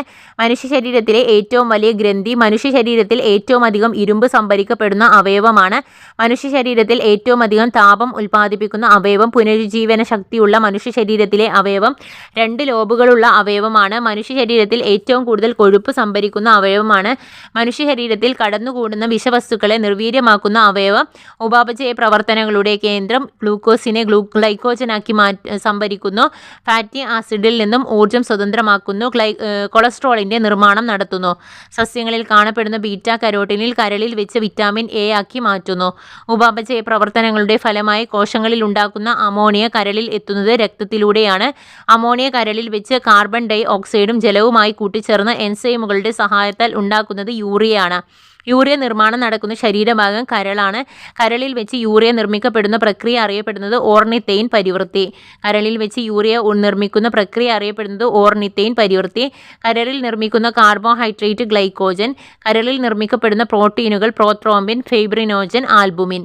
അമിത മദ്യപാനം മൂലം കരളിൽ കോശങ്ങൾക്കുണ്ടാകുന്ന ജീർണാവസ്ഥയാണ് സിറോസിസ്. മദ്യത്തോടുള്ള അതിയായ ആസക്തിയാണ് ഡിപ്സോമാനിയ. മദ്യപാനം മൂലമുണ്ടാകുന്ന ഹെപ്പറ്റൈറ്റിസ് ടോക്സിക് ഹെപ്പറ്റൈറ്റിസ് ആണ്. വിവിധ തരം വൈറൽ ഹെപ്പറ്റൈറ്റിസുകളാണ് hepatitis A, B, C, D, E, G. ഏറ്റവും മാരകമായ വൈറൽ ഹെപ്പറ്റൈറ്റിസ് ബി ആണ്. ഹെപ്പറ്റൈറ്റിസ് ബി സിറം ഹെപ്പറ്റൈറ്റിസ് പകരുന്നത് രക്തത്തിലൂടെ, ശരീരദ്രവങ്ങളിലൂടെ, അണുവിമുക്തമാകാത്ത സൂചി ഉപയോഗിക്കുന്നതിലൂടെ. മലിനജലത്തിലൂടെ പകരുന്ന ഹെപ്പറ്റൈറ്റിസ് ആണ് ഹെപ്പറ്റൈറ്റിസ് എയും ഇയും. വൃക്കകൾ. മനുഷ്യ ശരീരത്തിൽ ഏറ്റവും പ്രധാനപ്പെട്ട വിസർജനാവയവം വൃക്കകളാണ്. മനുഷ്യ ശരീരത്തിലെ അരിപ്പ വൃക്കയാണ്. വൃക്കകൾ സ്ഥിതി ചെയ്യുന്നത് ഉദരാശയത്തിൽ നട്ടെല്ലിൻ്റെ ഇരുവശത്തുമായിട്ടാണ്. വൃക്കയുടെ ആകൃതി അമരവിത്തിൻ്റെ ആകൃതിയാണ്. വൃക്കയുടെ പ്രവർത്തനങ്ങൾ മാലിന്യങ്ങളുടെ പുറന്തള്ളൽ, ജലസന്തുലനം, ലവണ സന്തുലനം, pH ക്രമീകരണം. രക്തത്തിൽ നിന്നും യൂറിയ, ലവണങ്ങൾ, വിറ്റാമിനുകൾ, ശരീരത്തിൽ ദോഷകരമായ മറ്റു പദാർത്ഥങ്ങൾ എന്നിവ നീക്കം ചെയ്യുന്നത് വൃക്കകളാണ്. ആദ്യമായി മാറ്റിവെക്കപ്പെട്ട അവയവം വൃക്കയാണ്. വൃക്കയുടെ ഏകദേശ വലിപ്പം 11 സെൻറ്റിമീറ്റർ നീളം, 5 സെൻറ്റിമീറ്റർ വീതി, 3 സെൻറ്റിമീറ്റർ കനം. വൃക്കയുടെ പ്രവർത്തനം കണ്ടെത്തിയത് വില്യം ബൊമാനാണ്. വൃക്കയുടെ ഇളം നിറത്തിലുള്ള ബാഹ്യഭാഗം കോർട്ടെക്സ് ആണ്. വൃക്കയുടെ ഇരുനിറത്തിലുള്ള ആന്തരഭാഗം മെഡുലയാണ്. ഇവിടെ സൂക്ഷ്മ അരിപ്പകളെ തുടർന്നുള്ള വൃക്കാനളിക കാണപ്പെടുന്നു. വൃക്കയുടെ അവതല രൂപത്തിലുള്ള അകവശത്തിൻ്റെ ഭാഗത്തുള്ള ഇടുക്ക് ഹൈലം. വൃക്കകളിലേക്ക് ഉന്നത മർദ്ദത്തിലുള്ള രക്തം എത്തിക്കുന്ന രക്തക്കുഴലാണ് വൃക്കാധമനി. Renal artery. മാലിന്യങ്ങൾ നീക്കം ചെയ്യുന്നതിനുള്ള രക്തം മഹാസിരയിലേക്ക് എത്തിക്കുന്ന രക്തക്കുഴലാണ് വൃക്കാസിര. ഹൈലത്തിന് ഉള്ളിലായിട്ട് ചോർപ്പിൻ്റെ ആകൃതിയിൽ വീതി കൂടിയ ഭാഗം റീനൽ പെൽവിസ് ആണ്. റീനൽ പെൽവിസിൽ നിന്നും മുഴച്ചു നിൽക്കുന്ന ഭാഗങ്ങളാണ് കാലിക്സുകൾ. കാലിക്സിലേക്ക് ഉണ്ടി നിൽക്കുന്ന കോൺ ആകൃതിയിലുള്ള ഭാഗങ്ങൾ മെഡുലറി പിരമിഡുകളാണ്. വൃക്കയുടെ ഘടനാപരവും ജീവധർമ്മപരവുമായിട്ടുള്ള അടിസ്ഥാന ഘടകം നെഫ്രോണാണ്. രക്തത്തിൽ നിന്നും മൂത്രം അരിച്ചു മാറ്റുന്നത് നെഫ്രോണുകളാണ്. ഓരോ വൃക്കയിലും കാണുന്ന നെഫ്രോണുകളുടെ എണ്ണം 12 ലക്ഷത്തോളമാണ്. നെഫ്രോണിൻ്റെ 2 ഭാഗങ്ങൾ ഗ്ലോമറുലസും വൃക്കാനളികയുമാണ്. കെട്ടുപിണഞ്ഞ് ചുരുളുകളോട് കൂടി കാണപ്പെടുന്ന നെഫ്രോണിൻ്റെ ആദ്യ ഭാഗം ആധാര സംവലിത നളികകൾ. ആധാര സംവലിത നളികകൾക്ക് ശേഷം ഹെയർ പിന്നിലെ ആകൃതിയിൽ കാണപ്പെടുന്ന ഭാഗമാണ് ഹെൻലി വളയം. നെഫ്രോണിൻ്റെ ഇരട്ട ഭിത്തിയോട് കൂടിയ കപ്പാകൃതിയിലുള്ള ഭാഗമാണ് ബൊമാൻസ് കാപ്സ്യൂൾ. ബൊമാൻസ് കാപ്സ്യൂളിലെ ലോമികാജാലം ഗ്ലോമറുലസ് ആണ്. ബൊമാൻസ് കാപ്സ്യൂളിലെ ഇരട്ട ഭിത്തികൾക്കിടയിലുള്ള സ്ഥലം കാപ്സ്യുലാർ സ്പേസ് ആണ്. ബൊമാൻസ് കാപ്സ്യൂളിനുള്ളിലേക്ക് പ്രവേശിക്കുന്ന വൃക്കാധമനിയുടെ ശാഖ അഫറന്റ് വെസൽ ആഗമന ധമനിക. ഗ്ലോമറുലസിലെ രക്തലോമികകൾ ചേർന്ന് രൂപപ്പെടുന്ന രക്തക്കുഴലാണ് ഇഫറന്റ് വെസൽ നിർഗമന ധമനിക. ഗ്ലോമറുലസിൽ നിന്നും പുറപ്പെടുന്ന ഇഫറന്റ് വെസൽ വൃക്കാനളികയ്ക്ക് ചുറ്റും അതിസൂക്ഷ്മ ലോമികാജാലവുമായി രൂപപ്പെടുന്നു. ഇവയാണ് ബാഹ്യനളിക ലോമികകൾ. ബൊമാൻസ് കാപ്സ്യൂളിനെയും ശേഖരണ നളികയെയും ബന്ധിപ്പിക്കുന്ന നീണ്ട കുഴലാണ് വൃക്കാനളിക. വൃക്കാനളിക വന്നു ചേരുന്നതും ജലത്തിൽ ആഗിരണം നടക്കുന്നതും മൂത്രത്തെ ശേഖരിച്ച് പെൽവിസിലേക്ക് എത്തിക്കുന്നതുമായ ഭാഗം ശേഖരണ നാളിയാണ്. അരിപ്പയിൽ നിന്നും മൂത്രം ഒഴുകിയെത്തുന്ന ഭാഗം പെൽവിസ് ആണ്. 2 വൃക്കകളിലുമായി 1 മിനിറ്റിൽ രൂപപ്പെടുന്ന ഗ്ലോമറുലാസ് ഫിൽട്രേറ്റിൻ്റെ അളവ് ഏകദേശം 127 ml ആണ്. രക്തത്തിലേക്ക് പുനരാഗിരണം ചെയ്യപ്പെടുന്ന ഗ്ലോമറുലാർ ഫിൽട്രേറ്റിൻ്റെ അളവ് 126 ml ആണ്. 1 മിനിറ്റിൽ വൃക്കയിൽ വെച്ച് എത്ര ഗ്ലോമറുലാർ ഫിൽട്രേറ്റ് മൂത്രമായി മാറുന്നു? 1 മില്ലിയാണ്. ഒരു ദിവസം ഉണ്ടാകുന്ന ഗ്ലോമറുലാർ ഫിൽട്രേറ്റിൻ്റെ അളവ് 170 ലിറ്ററാണ്. 170 ലിറ്റർ ഫിൽട്രേറ്റിൽ നിന്നുണ്ടാകുന്ന മൂത്രത്തിൻ്റെ അളവ് 1.5 ലിറ്ററാണ്. മൂത്രത്തിന് മഞ്ഞ നിറം നൽകുന്ന വർണ്ണകം യൂറോക്രാം ആണ്. മൂത്രത്തിലെ ഘടകങ്ങൾ ജലം 96%, urea 2%, uric acid, creatinine, NaCl, KCl, phosphate, calcium ലവണങ്ങൾ തുടങ്ങിയവ 2%. വൃക്കാനളികയിലെ ജലത്തിൻ്റെ പുനരാഗിരണ തോത് നിയന്ത്രിക്കുന്ന ഹോർമോണാണ് ആൻറ്റി ഡൈയൂറിക് യൂററ്റിക് ഹോർമോൺ ADH. വാസോപ്രസിൻ എന്നും ADH അറിയപ്പെടുന്നു. മൂത്രത്തിൻ്റെ അളവിനെ നിയന്ത്രിക്കുന്ന ഹോർമോണാണ് വാസോപ്രസിൻ. ADH എന്ന ഹോർമോണിൻ്റെ അപര്യാപ്തത കാരണം ഉണ്ടാകുന്ന രോഗമാണ് ഡയബറ്റിസ് ഇൻസിപ്പിഡസ്. മൂത്രം രൂപപ്പെടുന്ന ഘട്ടങ്ങൾ നോക്കാം. നെഫ്രോണിൻ്റെ വ്യത്യസ്ത ഭാഗങ്ങളിൽ 3 ഘട്ടങ്ങളിലായിട്ട് നടക്കുന്ന സങ്കീർണമായ പ്രക്രിയയിലൂടെയാണ് മൂത്രം ഉണ്ടാകുന്നത്. മൂത്രം രൂപപ്പെടുന്ന ഘട്ടങ്ങൾ. നെഫ്രോണിൻ്റെ വ്യത്യസ്ത ഭാഗങ്ങളിൽ 3 ഘട്ടങ്ങളിലായിട്ട് നടക്കുന്ന സങ്കീർണമായിട്ടുള്ള പ്രക്രിയയിലൂടെയാണ് മൂത്രം ഉണ്ടാകുന്നത്. ഗ്ലോമറുലസിലൂടെയുള്ള അരിക്കൽ, പുനരാഗിരണം, സ്രവണം. ഗ്ലോമറുലസിലൂടെയുള്ള അരിക്കൽ, രക്തത്തിൻ്റെ സൂക്ഷ്മ അരിക്കൽ എന്ന പ്രക്രിയയാണ് മൂത്രം ഉണ്ടാകുന്നതിൻ്റെ ആദ്യഘട്ടം. ഇത് ഗ്ലോമറുലസിൽ വെച്ച് നിർവഹിക്കപ്പെടുന്നതിനാൽ അതിനെ ഗ്ലോമറുലസിലൂടെയുള്ള അരിക്കൽ എന്ന് പറയുന്നു. പുനരാഗിരണം. ഒരു ദിവസം രൂപപ്പെടുന്ന ഗ്ലോമറുലർ അവശിഷ്ടത്തിൻ്റെ ഏതാണ്ട് 99% വൃക്കാനളികയിലൂടെയുള്ള പുനരാഗിരണം ചെയ്യപ്പെടുന്നു. ഈ പ്രക്രിയയാണ് പുനരാഗിരണം. ഈ പ്രക്രിയയിലൂടെ ജലം, ലവണങ്ങൾ എന്നിവ തിരിച്ച് രക്തത്തിലേക്ക് ആഗിരണം ചെയ്യപ്പെടുന്നു. സ്രവണം. സൂക്ഷ്മ അരിക്കലിന് ശേഷം രക്തത്തിൽ അധികമായിട്ട് അവശേഷിക്കുന്ന ചില ഘടകങ്ങൾ ലോമികാജാലകത്തിൽ നിന്നും വൃക്കാനളികയിലേക്ക് സ്രവിക്കപ്പെടുന്നു. വൃക്കാരോഗങ്ങൾ. വൃക്കയിൽ കല്ലുണ്ടാകുന്നത്. കാൽസ്യം ലവണങ്ങൾ തരിതരിയായി അടിഞ്ഞുകൂടി. വൃക്കയിലെ കല്ല് രാസപരമായ കാൽസ്യം ഓക്സലേറ്റ്. വൃക്കയിൽ കല്ലുണ്ടാകുന്ന അവസ്ഥ റീനൽ കാൽക്കുലെ. വൃക്കയിലെ കല്ലിൻ്റെ അനക്കം മൂലം മൂത്രപഥത്തിനുണ്ടാകുന്ന വേദന റീനൽ കോളിക്. വൃക്കയിൽ കല്ലുണ്ടാകുമ്പോൾ പ്രകടമാകുന്ന ലക്ഷണങ്ങൾ അടിവയറ്റിൽ വേദന, മൂത്രതടസ്സം, തലകറക്കം, ഛർദി എന്നിവ. വൃക്കയിലെ കല്ല് പൊടിക്കാനായിട്ട് ഉപയോഗിക്കുന്ന ഉപകരണം ലിത്തോട്രിപ്റ്റർ. മൂത്രത്തിലെ ആൽബുമിൻ്റെ സാന്നിധ്യം മനസ്സിലാക്കാൻ ഉപയോഗിക്കുന്ന ടെസ്റ്റ് ഹെല്ലേഴ്സ് ടെസ്റ്റ്. വൃക്കാരോഗങ്ങൾക്ക് കാരണമാകുന്ന മൂലകം കാഡ്മിയം. 2 വൃക്കകളും ഒരുപോലെ പ്രവർത്തനരഹിതമാകുന്നത് മൂലം യൂറിയയും മറ്റു വിസർജന വസ്തുക്കളും അരിച്ചു മാറ്റപ്പെടാതെ രക്തത്തിൽ തന്നെ നിലനിൽക്കുന്ന അവസ്ഥയാണ് യൂറീമിയ. രക്തത്തിൽ യൂറീമിയയുടെ അളവ് കൂടുമ്പോഴാണ് യൂറീമിയ ഉണ്ടാകുന്നത്. യൂറീമിയയുടെ ലക്ഷണങ്ങൾ വിളർച്ച, ശരീരഭാരം കുറയുക, തലകറക്കം, ശ്വാസതടസ്സം, വയറിളക്കം, മൂത്രോൽപാദനം ക്രമേണ നിലയ്ക്കുന്നു എന്നിവ. മൂത്രത്തിലൂടെ രക്തം പോകുന്ന അവസ്ഥയാണ് ഹെമറ്റൂറിയ. മൂത്രത്തിൽ പ്ലാസ്മ പ്രോട്ടീനുകൾ കാണപ്പെടുന്ന രോഗാവസ്ഥയാണ് പ്രോട്ടീനൂറിയ.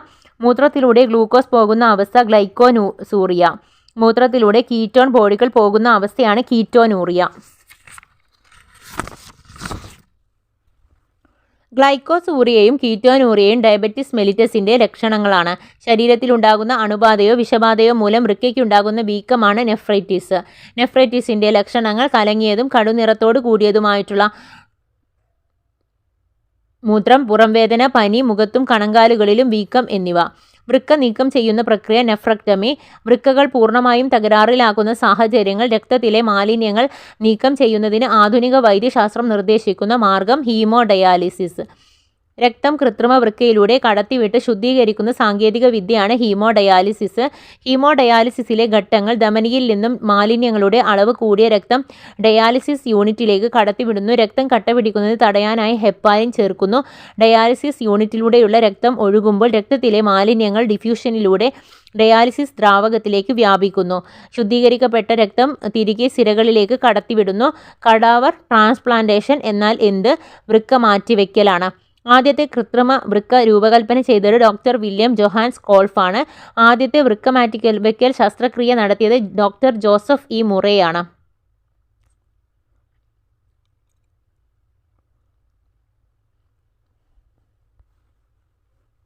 ആദ്യമായിട്ട് കിഡ്നി മാറ്റിവെക്കൽ ശസ്ത്രക്രിയ നടത്തിയ എന്ന വാദവും നിലനിൽക്കുന്നുണ്ട്.